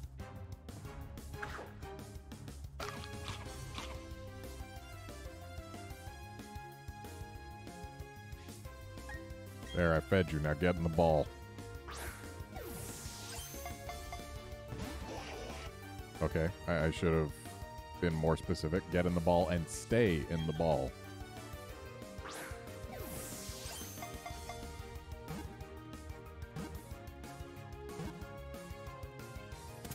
There you go.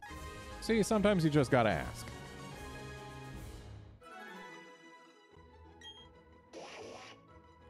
Golduck, the duck Pokemon. The fingers of its well-developed limbs give it shocking speed. It is the best swimmer among Pokemon.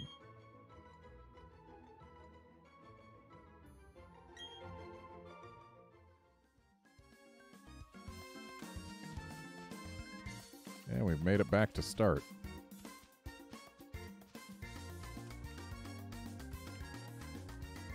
We know there's Azurils down here.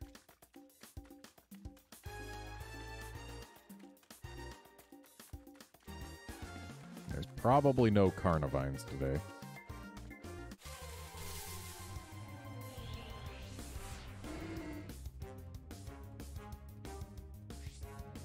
This one's a boy. I think we already got a boy, but I could be mistaken.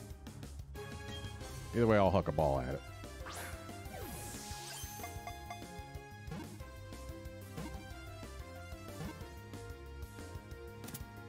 Oh. Azurils are a ridiculously low encounter rate.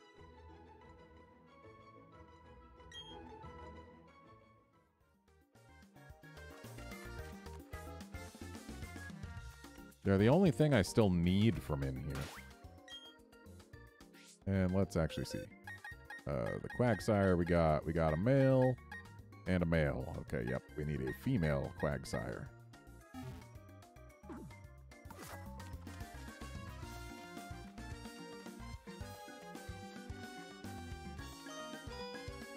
Ding dong. I could just breed an Azuril.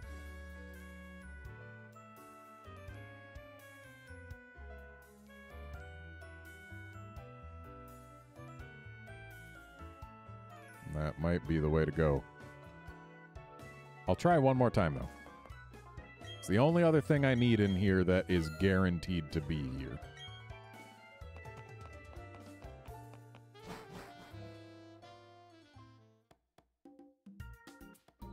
And Azuril is most common in Area 5,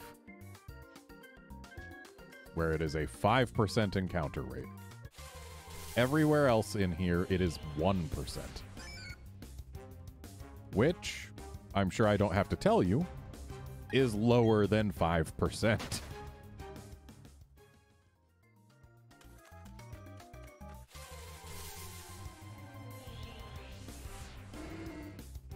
All right, are you a quag lady? You are a quag lady. Have a ball and stay in it, please.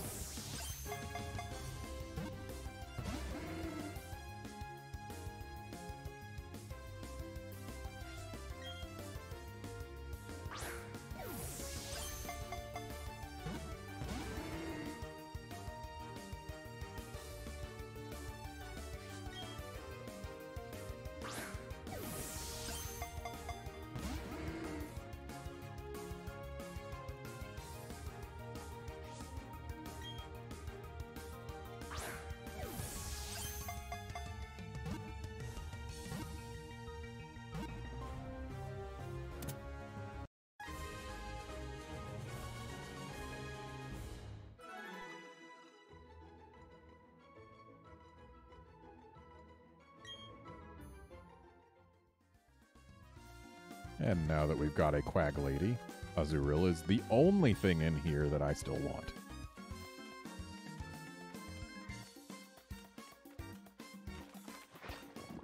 Whoops.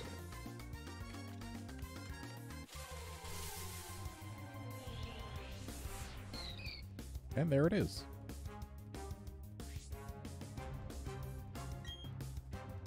And it's a male Azurill. A rarity. There's only a 25% chance that any given Azurill will be male.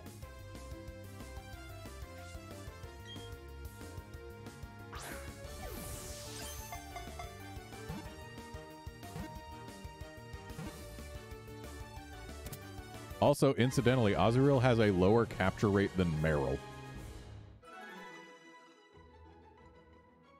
which is kind of a shocker. Azurill, the polka dot Pokemon. Its tail is filled with nutrients necessary for growth. It plays by bouncing on its tail.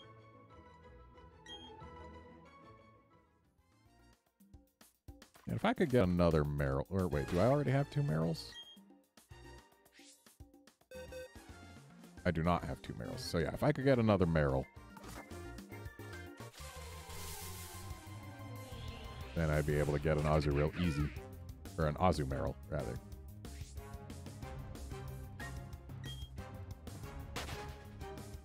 Azumarill.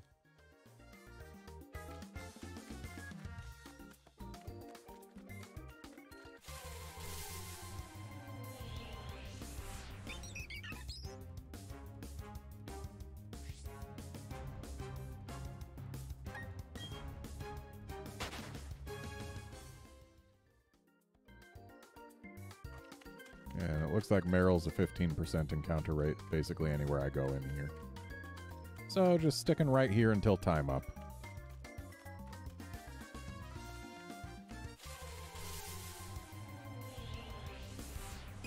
Hey, look.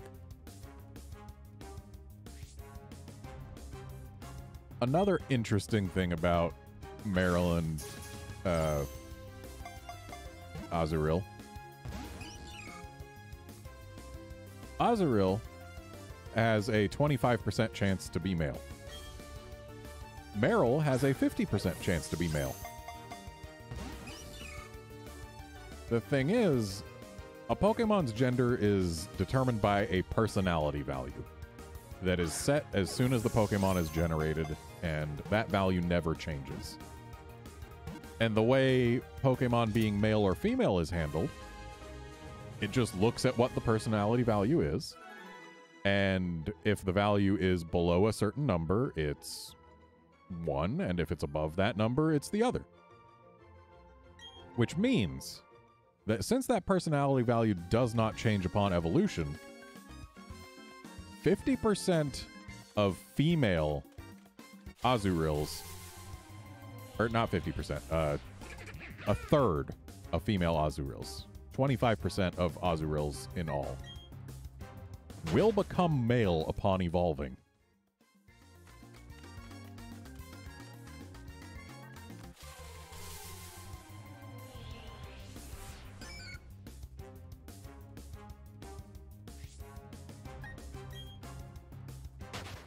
I honestly don't even know what I'm looking for at this point. I'm going to go up to the next area up where the Scorpies are. Because I don't have a bunch of those. Might as well grab some.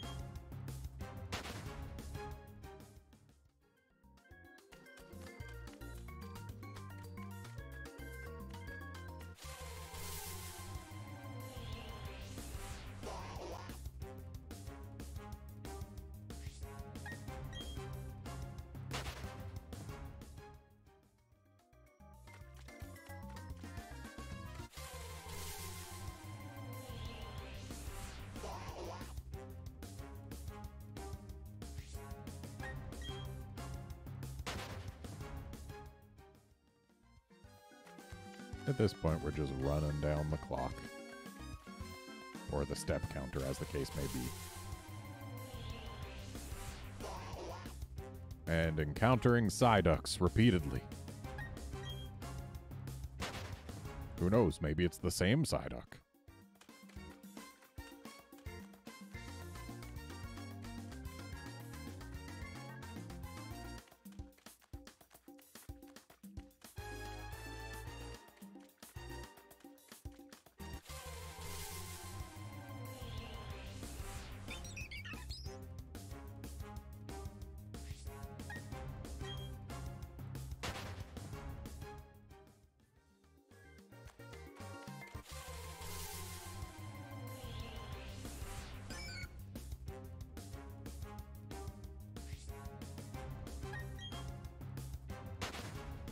Were the Scorpy not up here after all?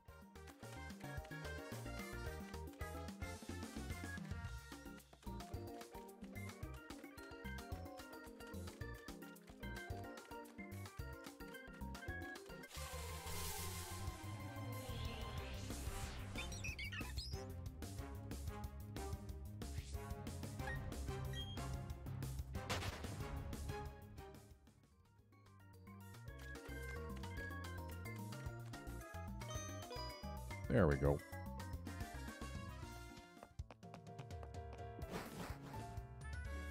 Actually, wait, isn't there someone that we can talk to upstairs who gives us a thing?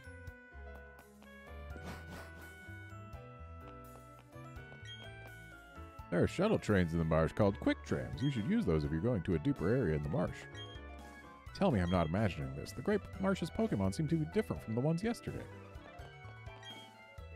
Use a pair of binoculars to look out over the Great Marsh. You can see what kinds of Pokemon can be caught and where they are. When you're walking on the bog, you sometimes sink right in. I get so flustered trying to get out, I have no luck catching anything. Alright, so none of them gives us anything.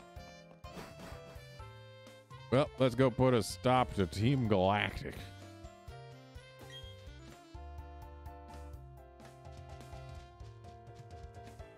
You didn't make it very far, did you? Persistent pest. If our plan works, our boss's dream comes closer to fruition. Our boss's ideal world is going to be created. So I'm not going to waste my time on a nobody like you. I'm telling you now, don't you come chasing after me. Whoops. I'm not always going to plow into you every time we meet. So how's it going, Garnet? Buffing up your Pokemon, eh? I'll test you and your Pokemon out to see how buff and tough you are. Dude, you're letting that Team Galactic guy get away. I'm sorry, that's still a Starly?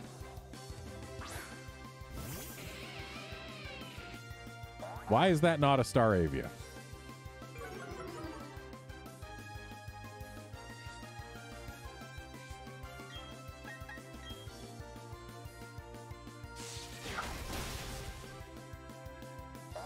Heck, level 26. Shouldn't it be a Staraptor already?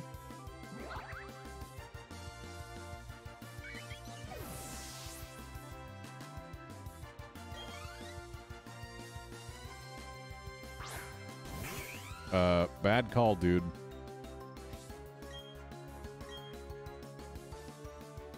Cute that you're using bubble stickers on your Pokeball, but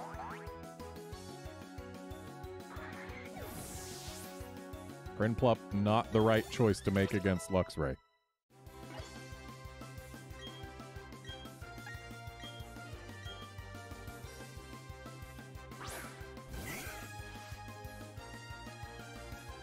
Roselia is a better choice.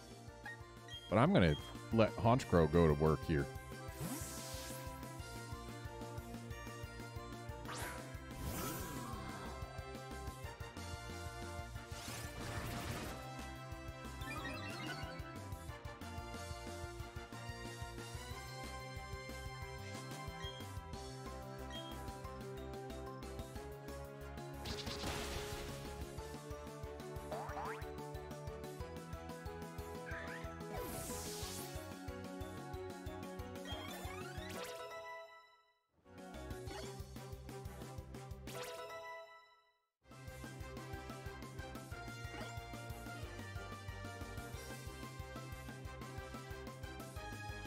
Yeah, I can tell you raised your Pokemon to be tough.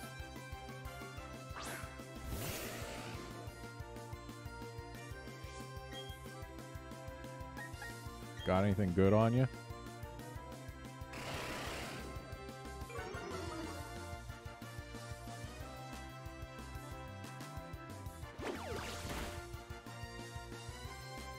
Ooh.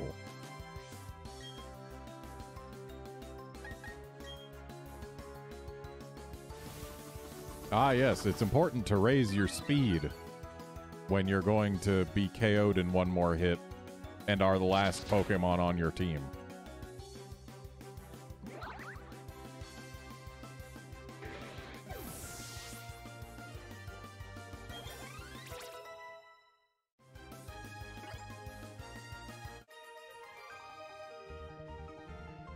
What just happened? You're telling me I lost? Yes, you lost again. Hey, yeah, maybe you did get a bit tougher since last time. That even shocked me a bit, so yeah, I got beat because I was careless. So hey, what was that Team Galactic guy all freaking out about? I don't know what he's up to, but you should chase him down. If you're not a Pokemon and you run like that, you're a bad guy. Alright, Garnet, next time I'm not holding back. So you know this, and yet you still challenge me to a battle while that Team Galactic guy was running away.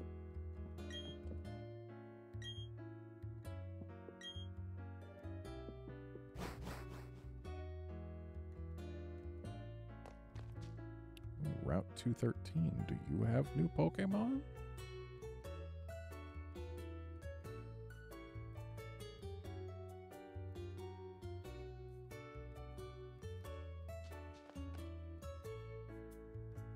Route 213 has got a new flavor of Shellos, as well as Floatzel, which would save me from needing to evolve a Buizel, and Wingull. That's 3 things to catch.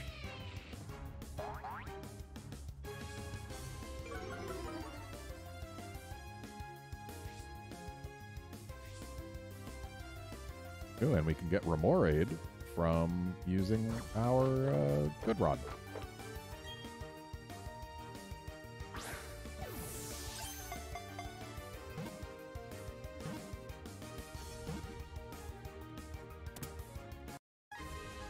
That's 4 things to catch on this route.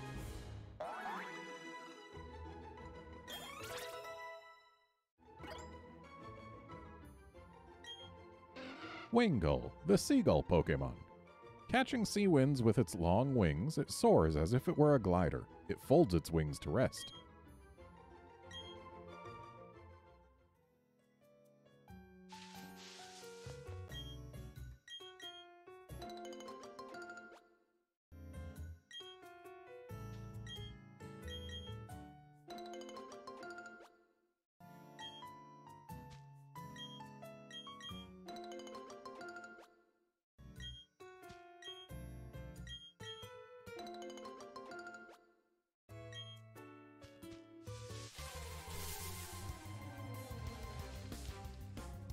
Sorry, Buizel, don't need you.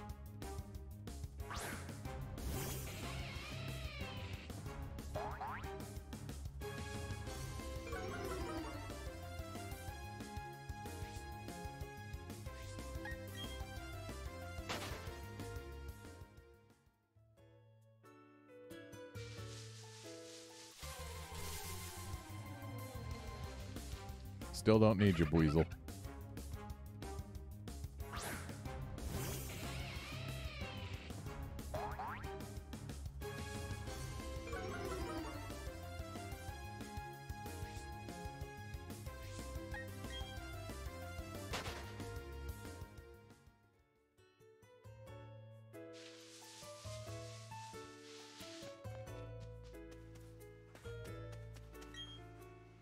There's something on top of this big cliff here. My instincts tell me that, but how am I supposed to climb up? With the Pokemon move, Rock Climb.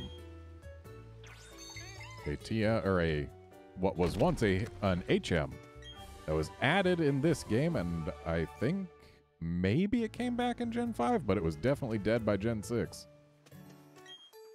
Let me demonstrate my technique. It's how this grown-up battles.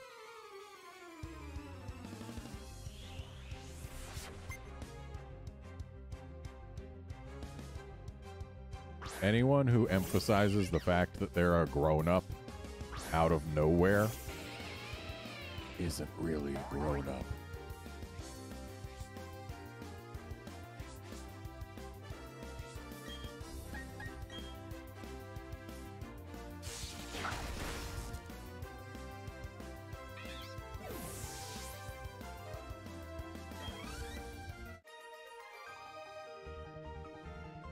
That's how you attack? Pshaw.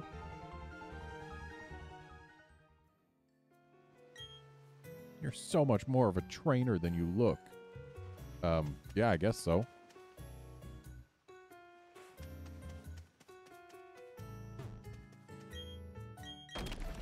This is rather annoying to reach Honey Tree. Like, you gotta go through grass, around a beach, break a rock, and then you get there. Oh, I almost had that fish reeled in. So what, you stopped reeling just because a child talked to you? You could have refused the battle. Could have been just one of those few regular fishermen who doesn't battle.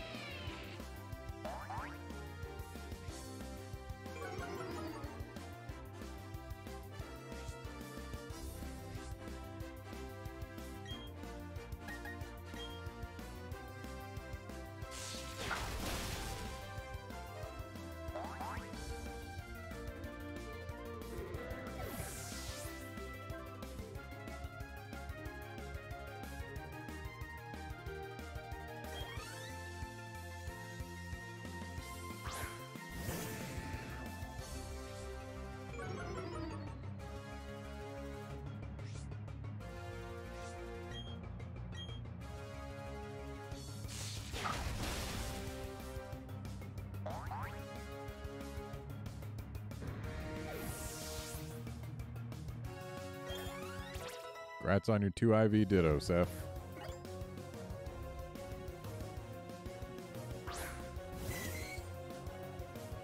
Oh, that's right. I need to go fishing for a Remoraid.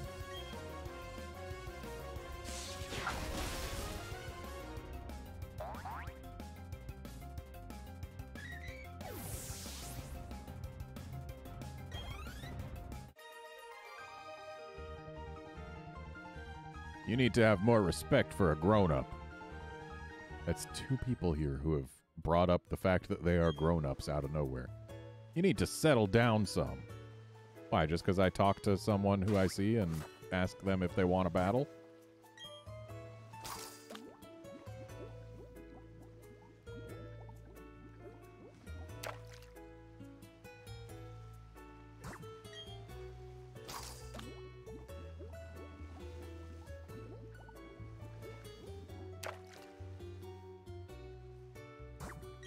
Here I was hoping I'd be able to fish up what I wanted right next to this guy to show him up. And maybe I still can, but not on the first go. That's a Magikarp.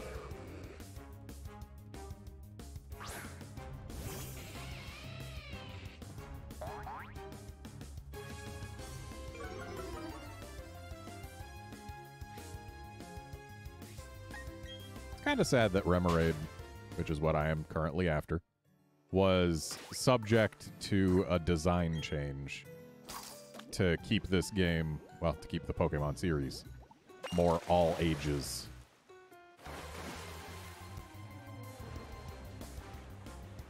Because, like, we've got Remoraid, and it evolves into Octillery.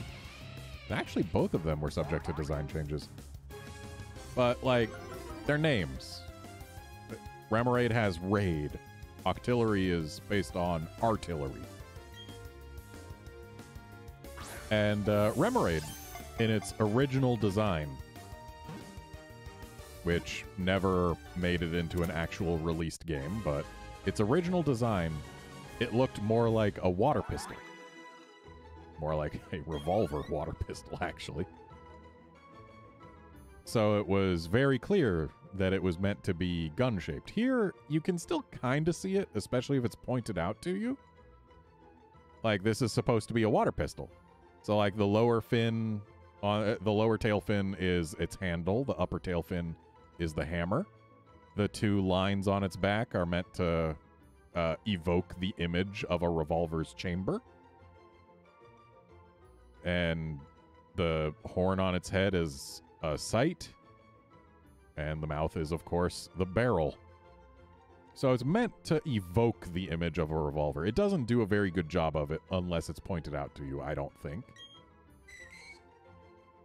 And then Octillery used to be much more clearly inspired by a tank, which made the two better linked to one another evolutionarily. And until I learned that, I always thought it was super weird that, okay, a fish turns into an octopus and they've got no apparent link to one another. Like, they're both weapons. They're just not obviously weapons. Anyway, Remoraid, the jet Pokemon. It clings to Mantine to feed on the big Pokemon's scraps. This is an adaptation to avoid foes.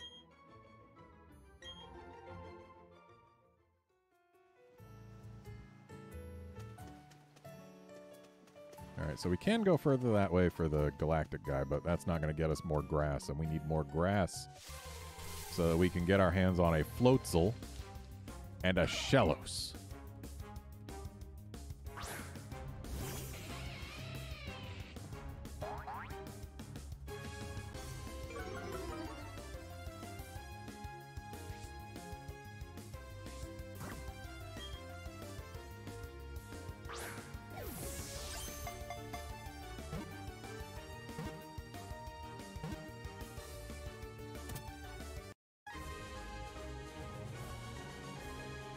So now we've got an East Sea Shellos.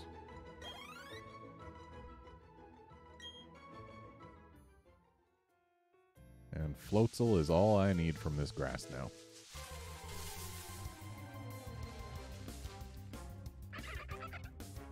Unfortunately, it is a 10% encounter rate.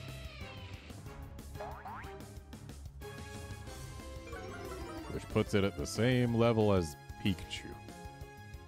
And we saw how the Pikachus went.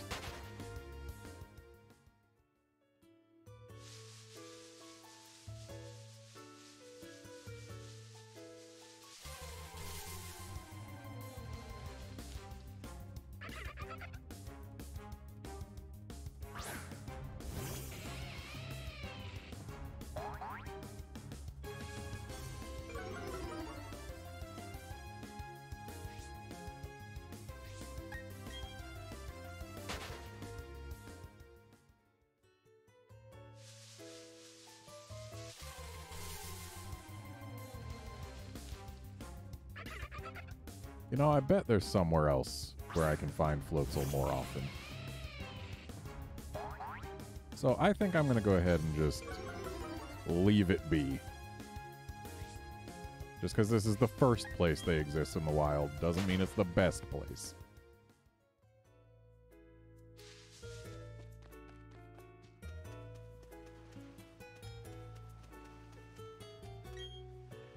There's a fancy hotel and a fancy place with a fancy restaurant.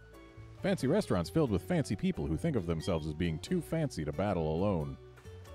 That's a lot of fanciness. We needed the energy from the Valley Windworks to make this. It would take a scientific genius to make something like this. Therefore, our boss who made this is a scientific genius. Do you often stop and talk to yourself? Aw, you were eavesdropping. I was just thinking out loud. You're a persistent pest. I'm getting tired of running away. But I'm not going to waste my energy knocking you around.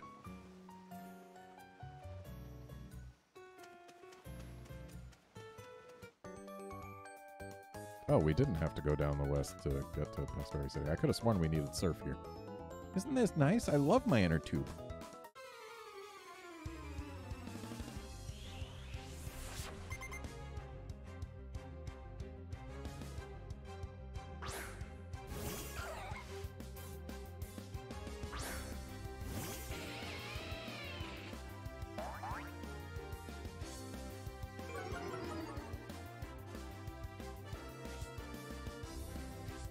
Locke's right. Stop negging my appearance. Why are you curious about my fashion? This is what you've seen me wear almost the entire time you've existed in this game.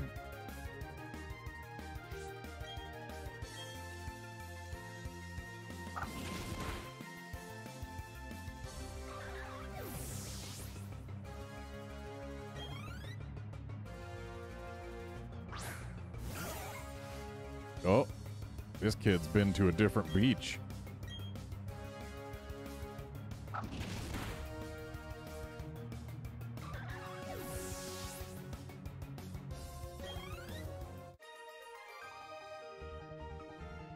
I couldn't move very well because my inner tube got in the way.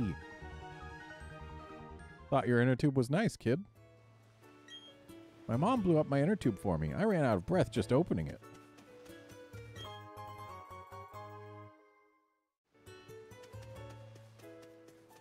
Fun fact, beaches have lots of hidden items in Pokemon games. Yeah, I can battle too.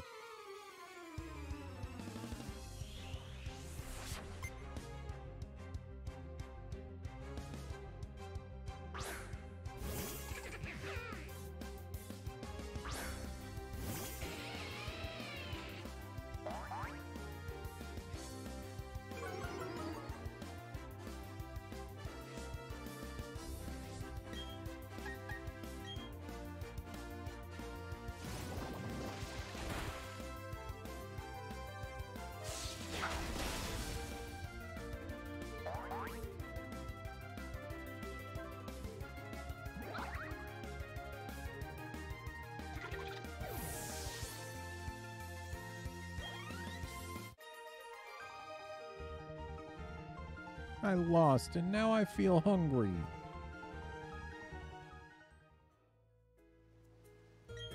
That cloud looks like ice cream. I wish I could eat some. Okay, kid. I should talk to that Shellos guy.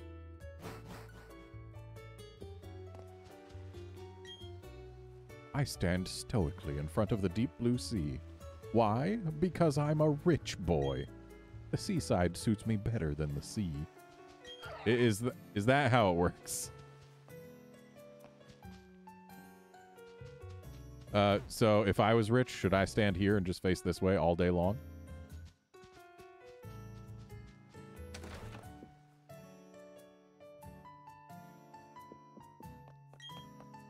This hotel is so romantic.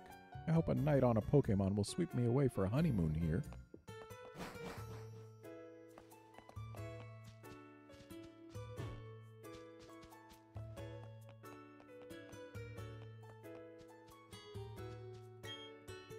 Come on back here after you've defeated the champion. Don't forget about me here, okay? I'd rather be in a pool than the sea. The salty tang of the sea tastes like my tears after a hard day at work. Wow, you often cry after hard days at work? You often have hard days that make you cry? I hope not.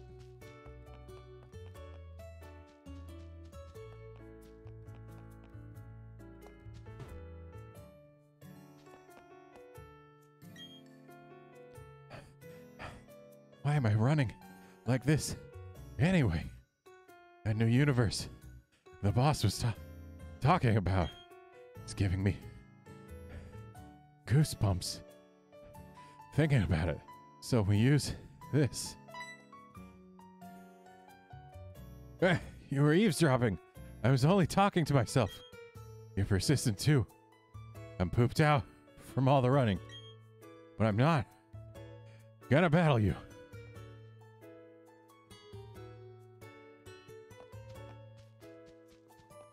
You didn't go very far this time.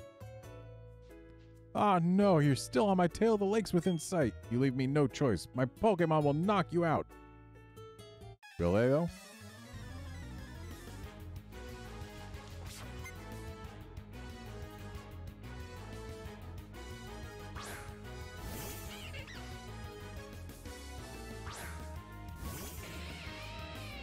Sorry, will it?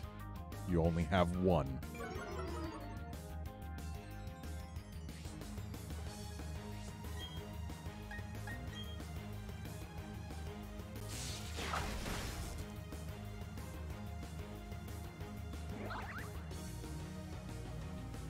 I'm sorry, Luxray, you don't get praise for landing a critical hit on something that you did not need to crit in order to defeat. If I didn't run, I could have battled harder. No, you couldn't. You literally had no chance to do anything there. I was the only one who battled there. I can't battle anymore. I'm running on fumes. I'll have to give this to the commander. I wish I got to use it at the lake.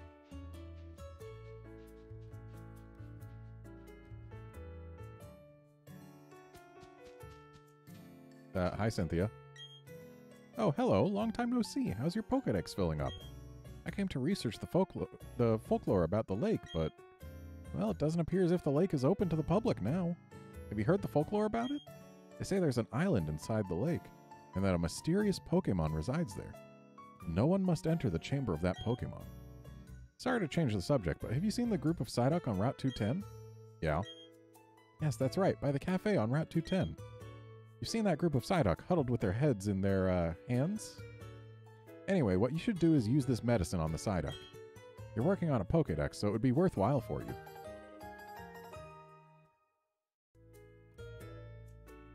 I went on a big adventure with a Pokedex when I was younger. It may help you uncover the secret behind the mysterious Pokemon you're searching for. I hope you get to meet every kind of Pokemon there is to see. See you later.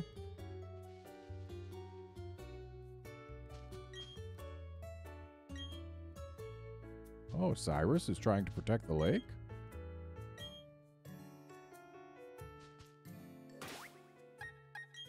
Well, we chased the Team Galactic guy here, but we don't get to actually follow up on what he's doing at the lake. Instead, we gotta go up here, and then we can move on over to Celestic Town. When really all I want is surf.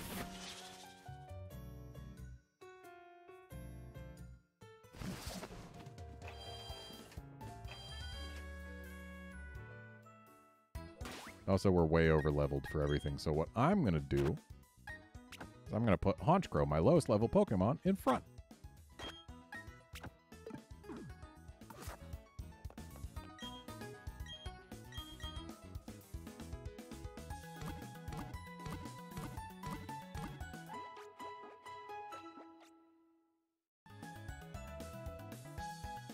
Because seriously, as soon as we can use Surf outside of battle, I get to evolve my Gardevoir, because I can go get, or not my Gardevoir, my Kirlia into Gallade, the thing that is not Gardevoir. Because, yeah, the stone that I need, there's one of them that is gettable by using Surf in Mount Coronet in a place that I can reach. The Psyduck are standing firm. They aren't inclined to move at all. Yeah, sure, here you go. The Psyduck appear to be cured of their chronic headaches.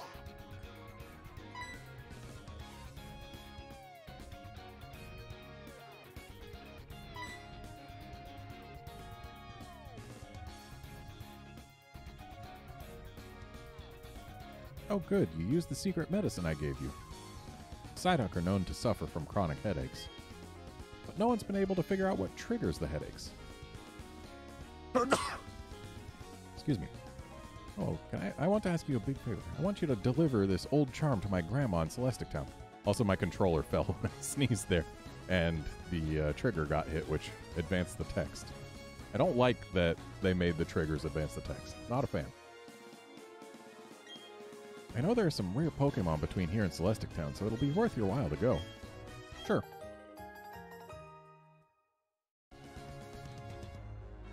My grandma has this sort of bossy air about her. I think you'll recognize her right away. Yes, I'm sure you will. She's the elder of Celestic Town.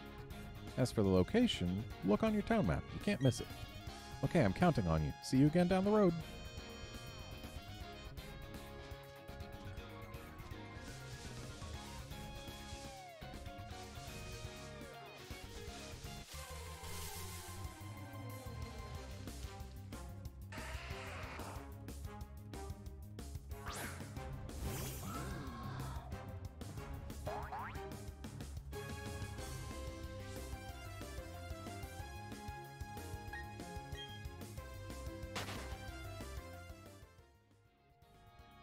So I can apparently find Machoke here.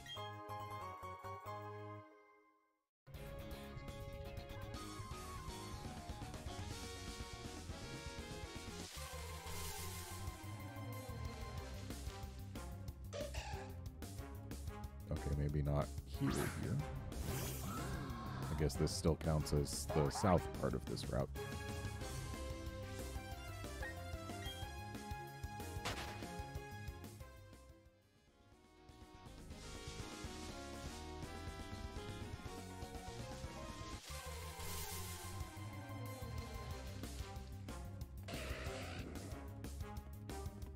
This absolutely still counts as the south part of this route.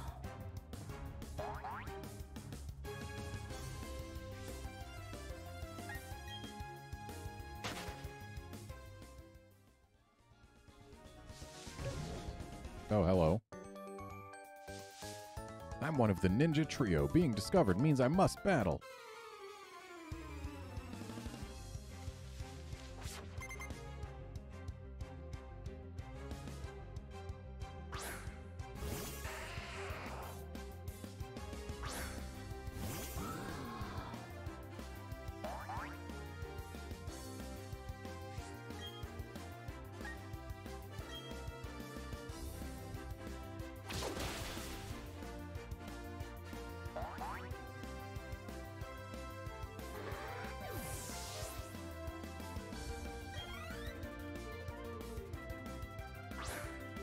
Really, kid?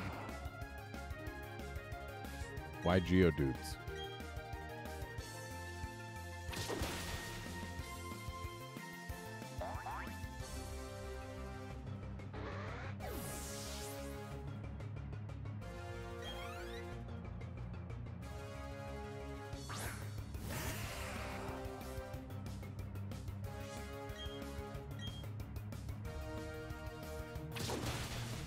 At least none of them was sturdy.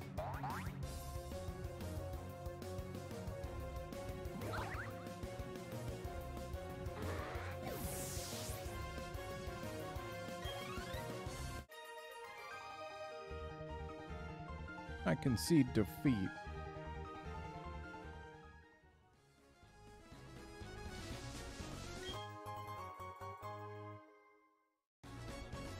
Don't we get something if we can find all of them? I'm one of the ninja trio. Being discovered means I must battle. But how did you discover me? Don't tell me you're a ninja too.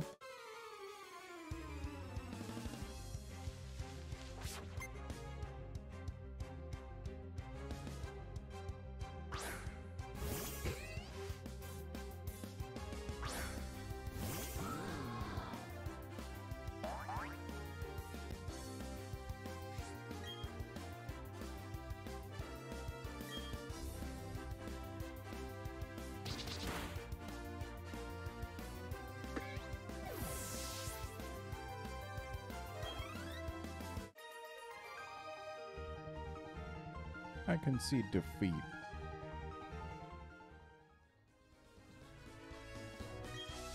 Pokemon trainer's good at finding stuff, I guess.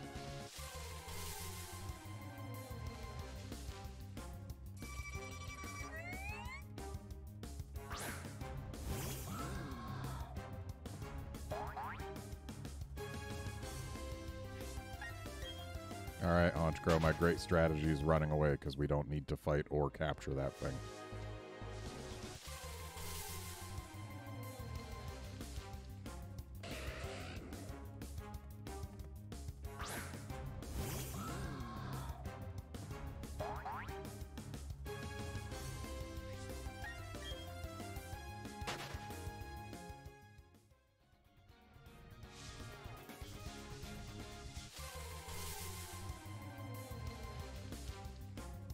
Can we stop with the encounters? I'm just trying to find the third ninja kid.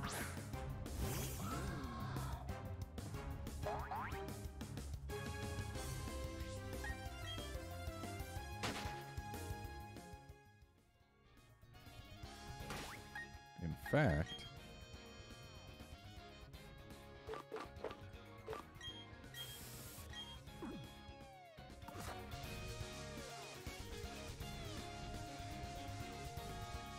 Oh, there.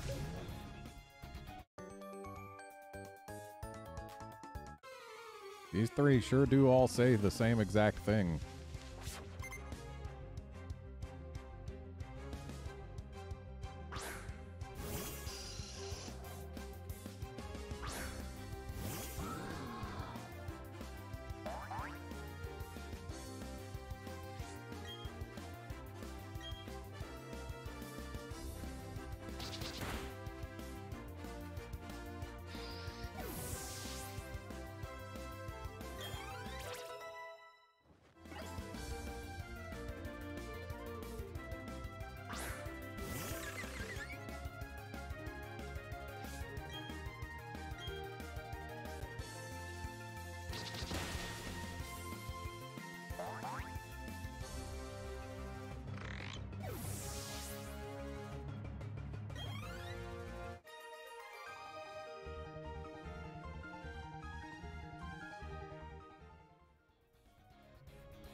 While I hid in the tall grass, I sensed Pokemon all around me.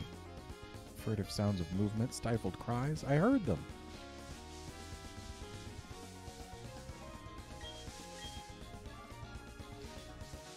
So, do we not get anything for beating all three of them other than the satisfaction of having done so? Okay.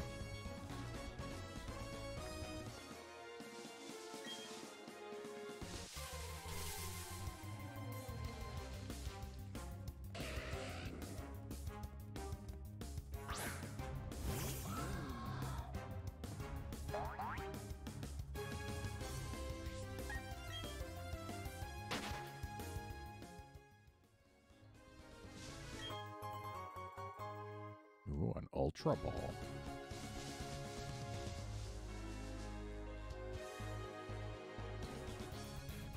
Suddenly, fog.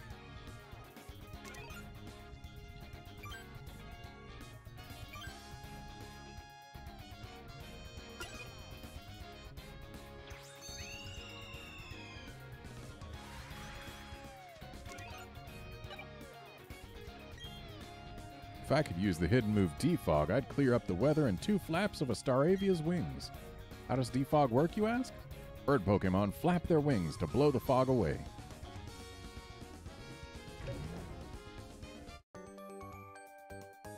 I just startled you. While you're still struggling to recover, I'll already be the winner. Don't think that's how this is gonna go, kid.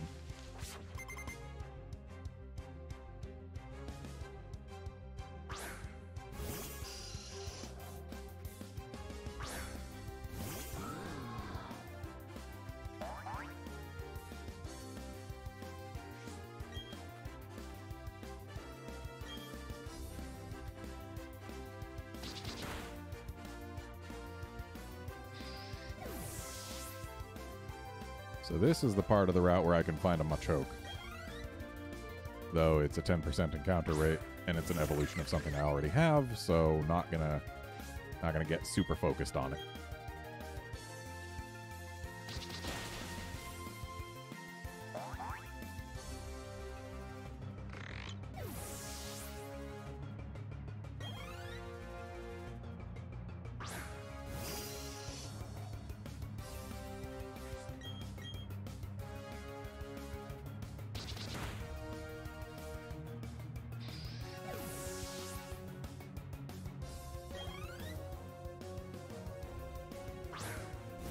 Ooh, a Golbat.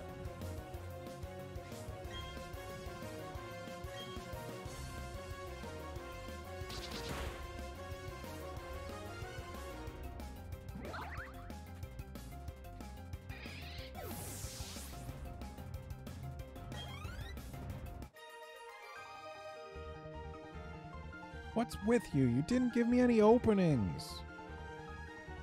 I'm sorry, did I have to? I need a better reaction out of you. I feel silly hiding for so long. It's not my fault.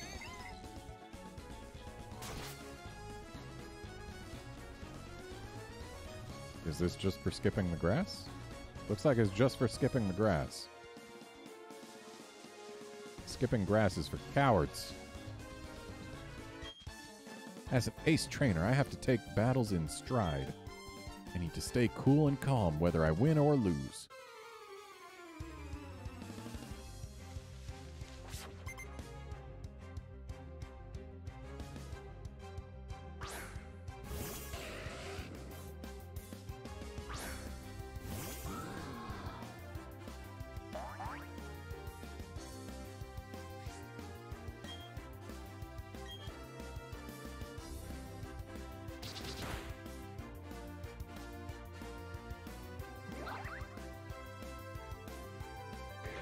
I wish my Pokemon would stop landing critical hits hoping to be praised. It's almost always a time waster when they do it, because they almost never needed the crit. And if they do it against something I'm trying to catch, then they are actively harming my ability to do the thing that I want. If I could turn off that feature, I absolutely would.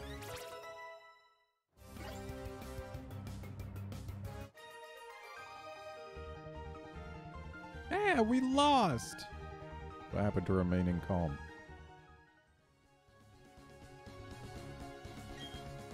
How dare you beat us? Go away! Go! There's no way up from there. Okay. Out of curiosity, I know this guy's attack is very high. How's it stack up? Okay, so it's better than my Luxray's attack, but Luxray has an attack diminishing nature. But for being 7 levels behind, dang. It's higher than my Infernape's attack. It's not as high as Gyarados' attack, but that honestly makes sense. Especially considering the 5-level deficit. So yeah, if this guy was the same level as my Gyarados, he'd probably have the highest attack of any of my Pokemon. That's impressive.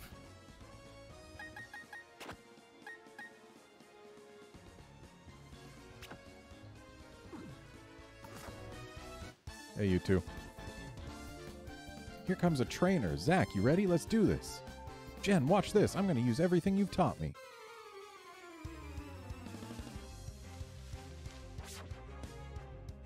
Ooh, double team Jen and Zach.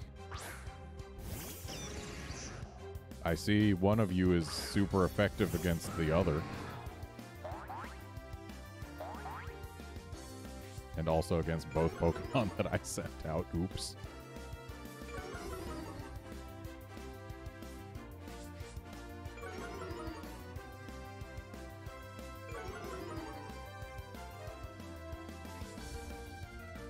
Alright, so here's my plan. I am going to try to destroy this Raichu and hope that it's not faster than us.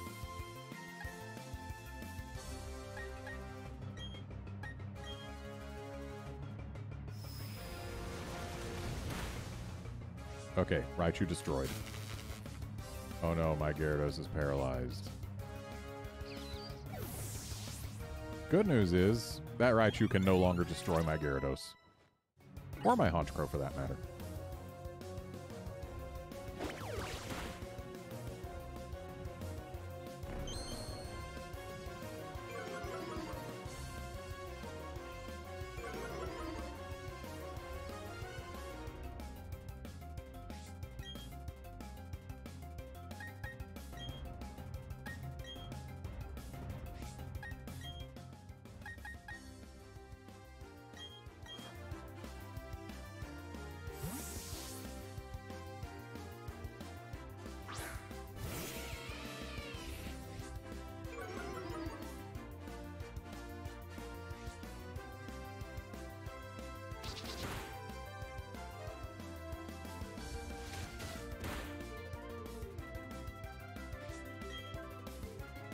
Well, we win.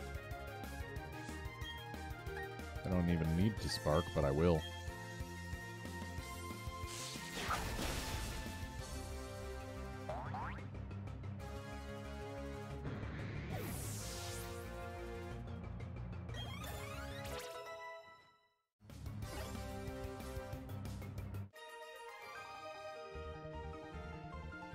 I just got embarrassed in front of my little buddy here.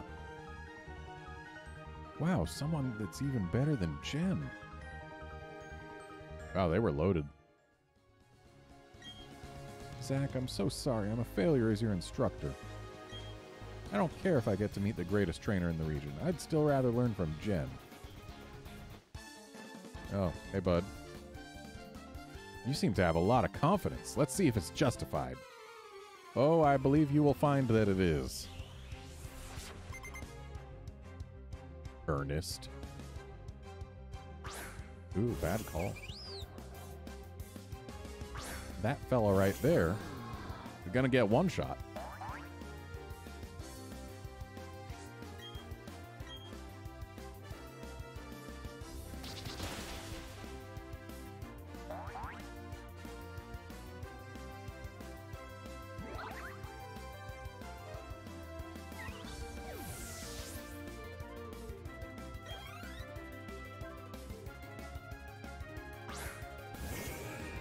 Okay. Onyx is not going to get one shot. Not by this bird. But maybe two shot. Or maybe one shot. Okay. I wonder if the crit was necessary.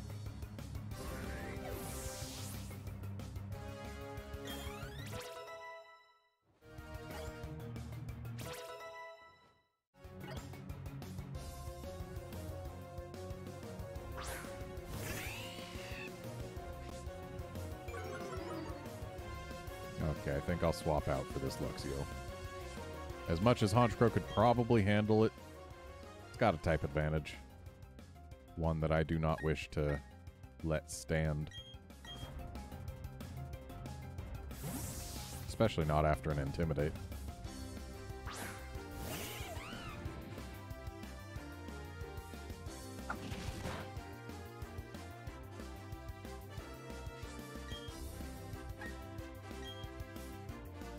Goodbye, Luxio.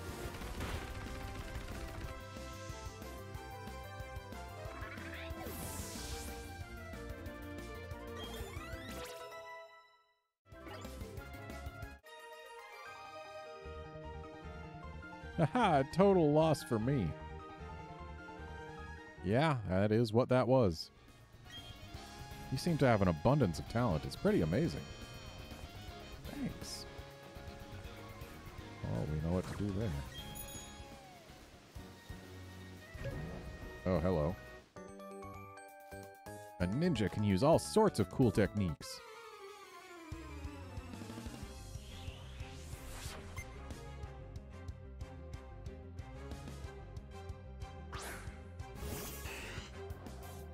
This poor Dustox.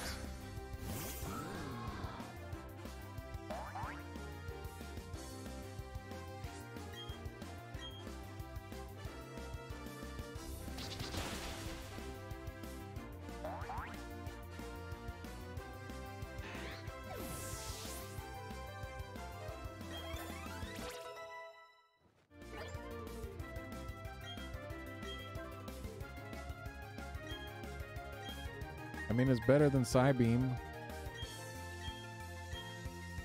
We're going to replace it with Psycho Cut as soon as we've got Gallade, but still.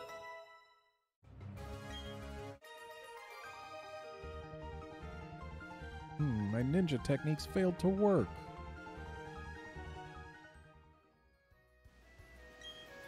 There's a ninja gym leader somewhere far away. I should become a devotee of theirs. Yeah, you're talking about Koga. Or his daughter. Over in Kanto, depending on which time period we're talking.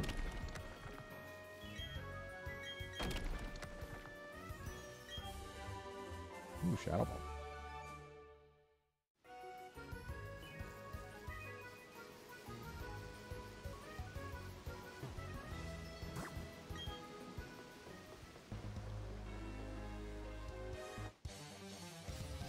Alright, send out your fighting type.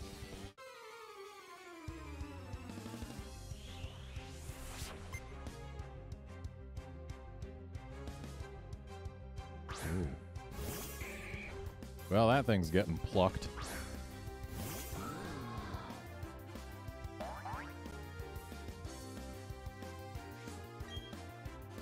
Yep, Honchkrow, my great strategy is use the super effective move and win. Worked like a charm. You didn't need to crit, though.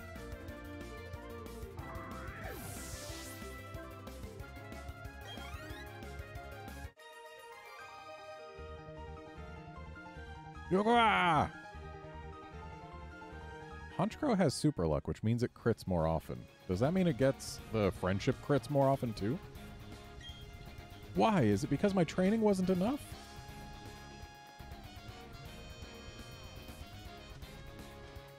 Is there really no hidden item over here? Why is this even an over here, then? I guess so that we can see that the beam travels down to the other side? Hey, Ninja Kid. I see you hiding in that pile of moss. We ninjas appear where you least expect us, except I did expect you there.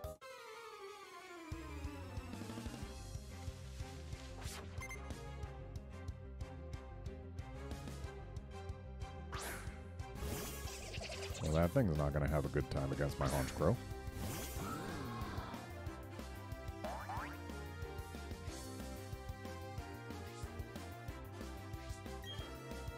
Progunk's a Pokemon that I like a lot. But unfortunately, its type combo gives it a ton of very common weaknesses. It's very unfortunate.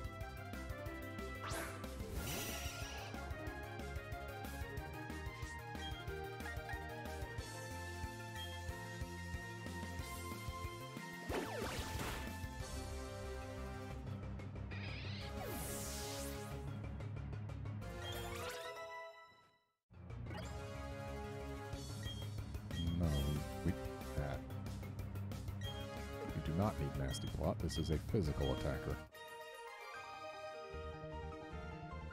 I didn't expect to lose.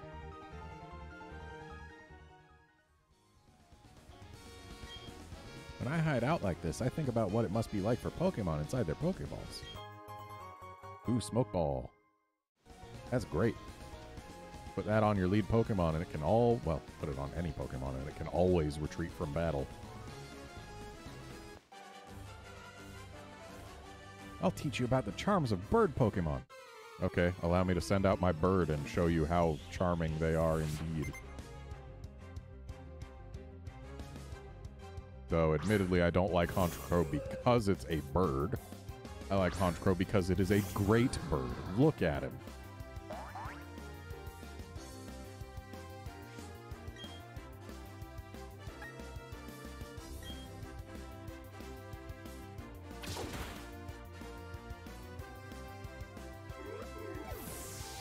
So, what's next? Noctowl? Sure is.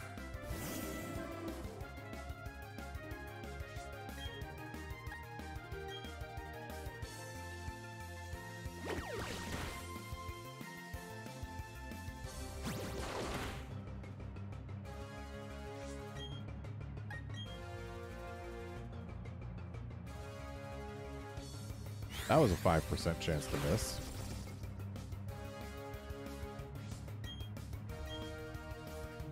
Okay, sorry, it was a 10% chance to miss. Didn't realize Steel Wing was that inaccurate.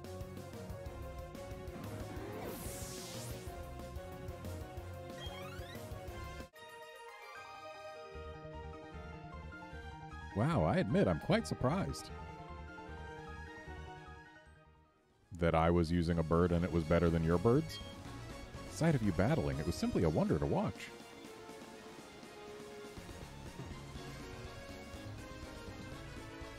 Hey, bud. Me? Lose to someone so young? I dare say not.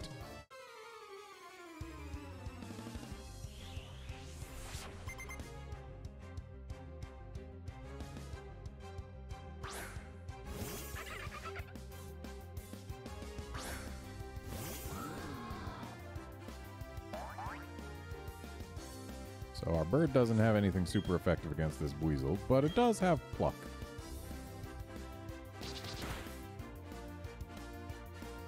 And pluck is plenty.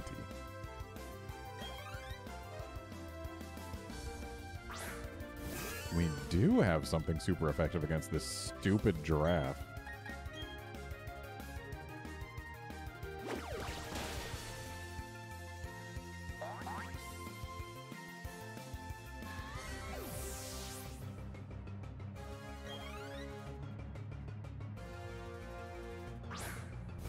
And we are also super effective against this Machoke.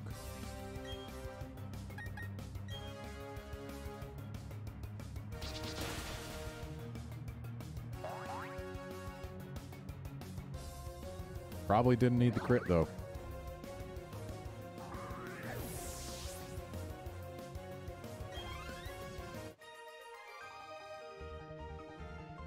The power of youth, it's startling. I don't think youth has anything to do with it. I think my Pokemon are just better than your Pokemon. Somehow it makes me happy seeing a young yet sure-footed trainer such as yourself.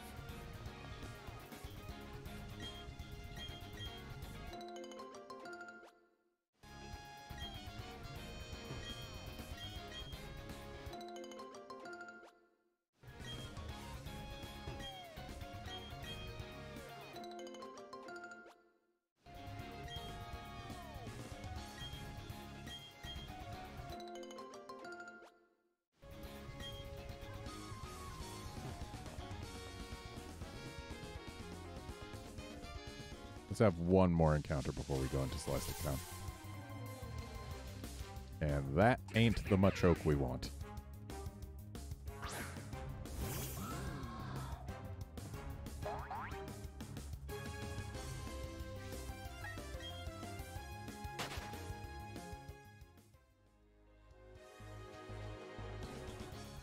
Pokemon Center, fix my Gyarados.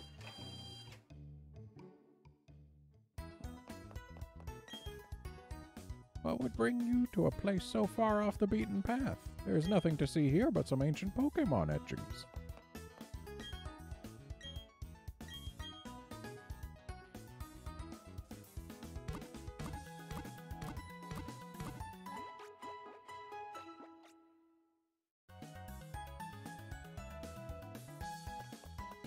Alright, let's go deliver our parcel and then call it a stream.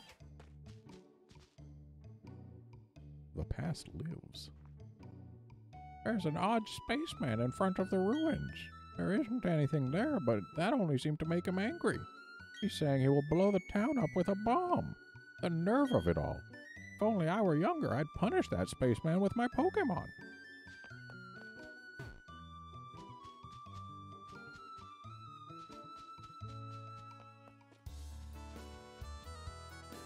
Where's the village elder live?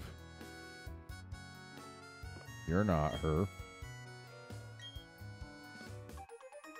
Oh, cool.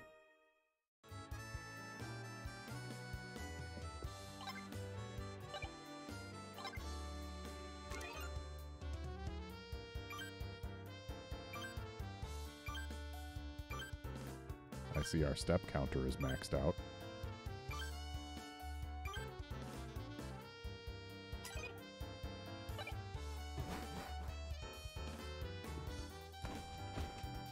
I keep an analog watch on my digital watch.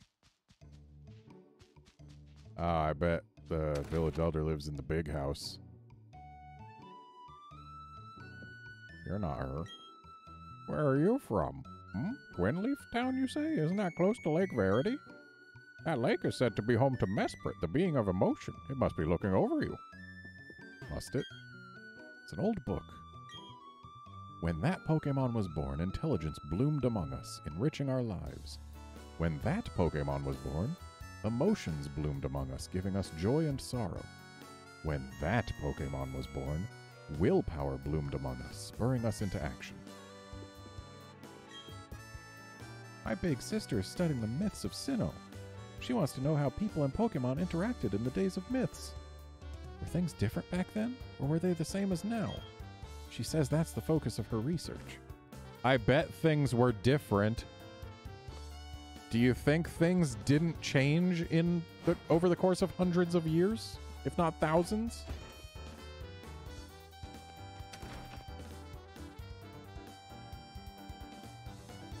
Okay, I guess the person we're supposed to deliver the thing to is probably going to be inside the ruins, huh? Well, then I guess we've got a spaceman to give what for. This town is insignificant. There's nothing of value here. It doesn't need to exist, so I'll blow it up with a galactic bomb. If you try to mess with me, I'll shut you down with a Pokemon battle. So what's it going to be? Are you going to mess with me? Yeah. Honestly, a Pokemon battle sounds a lot less devastating than a bomb. You should have said that you would blow me up with the galactic bomb if I tried to mess with you. Like, that would be a bigger threat. You dare to oppose Team Galactic? That means you're taking on the world. No, the universe even.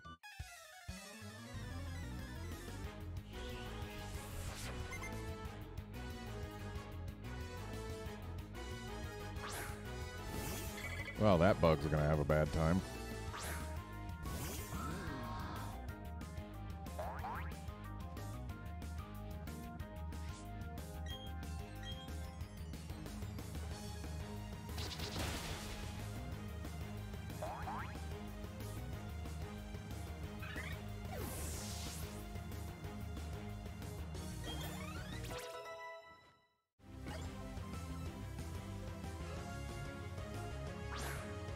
Progunk, too, is going to have a bad time to the same exact move. Ooh, getting the sucker punch out first, huh?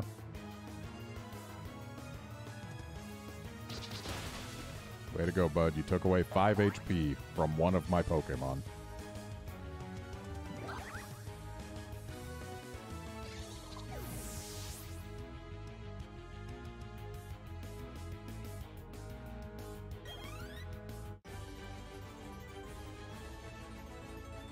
I just got worked over by a kid, no less. Too much to handle. Whatever, I'm out of this one-horse town. There's nothing to do here anyways.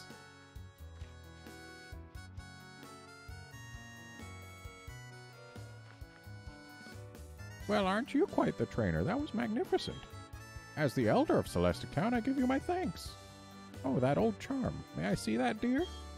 What's that? You say Cynthia entrusted you with it to deliver to me? That's Cynthia. She's my granddaughter. Yeah, I knew that because she told me to give the old charm to her grandmother.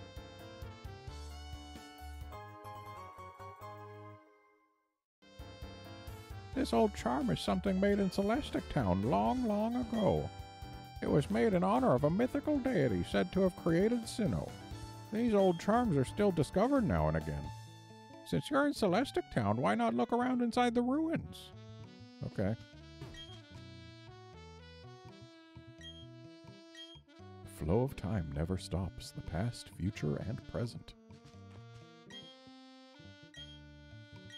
Space is ever-expanding dimensions. Our spirits, too, are as space. Alright, what do we got in here? It's a whole bunch of nothing.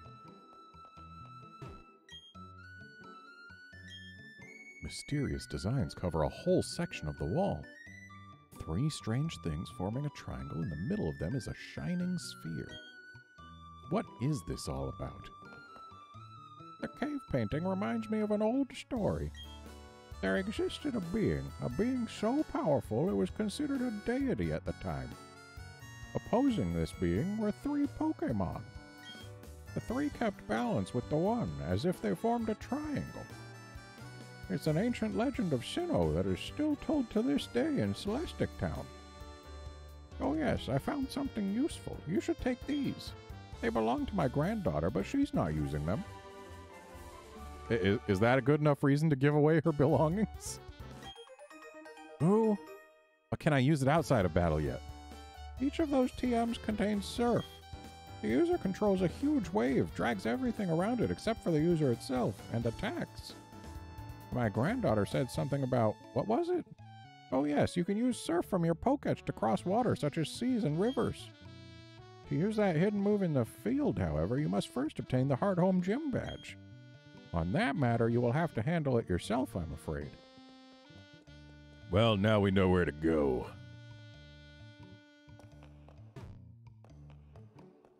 There's nothing down here.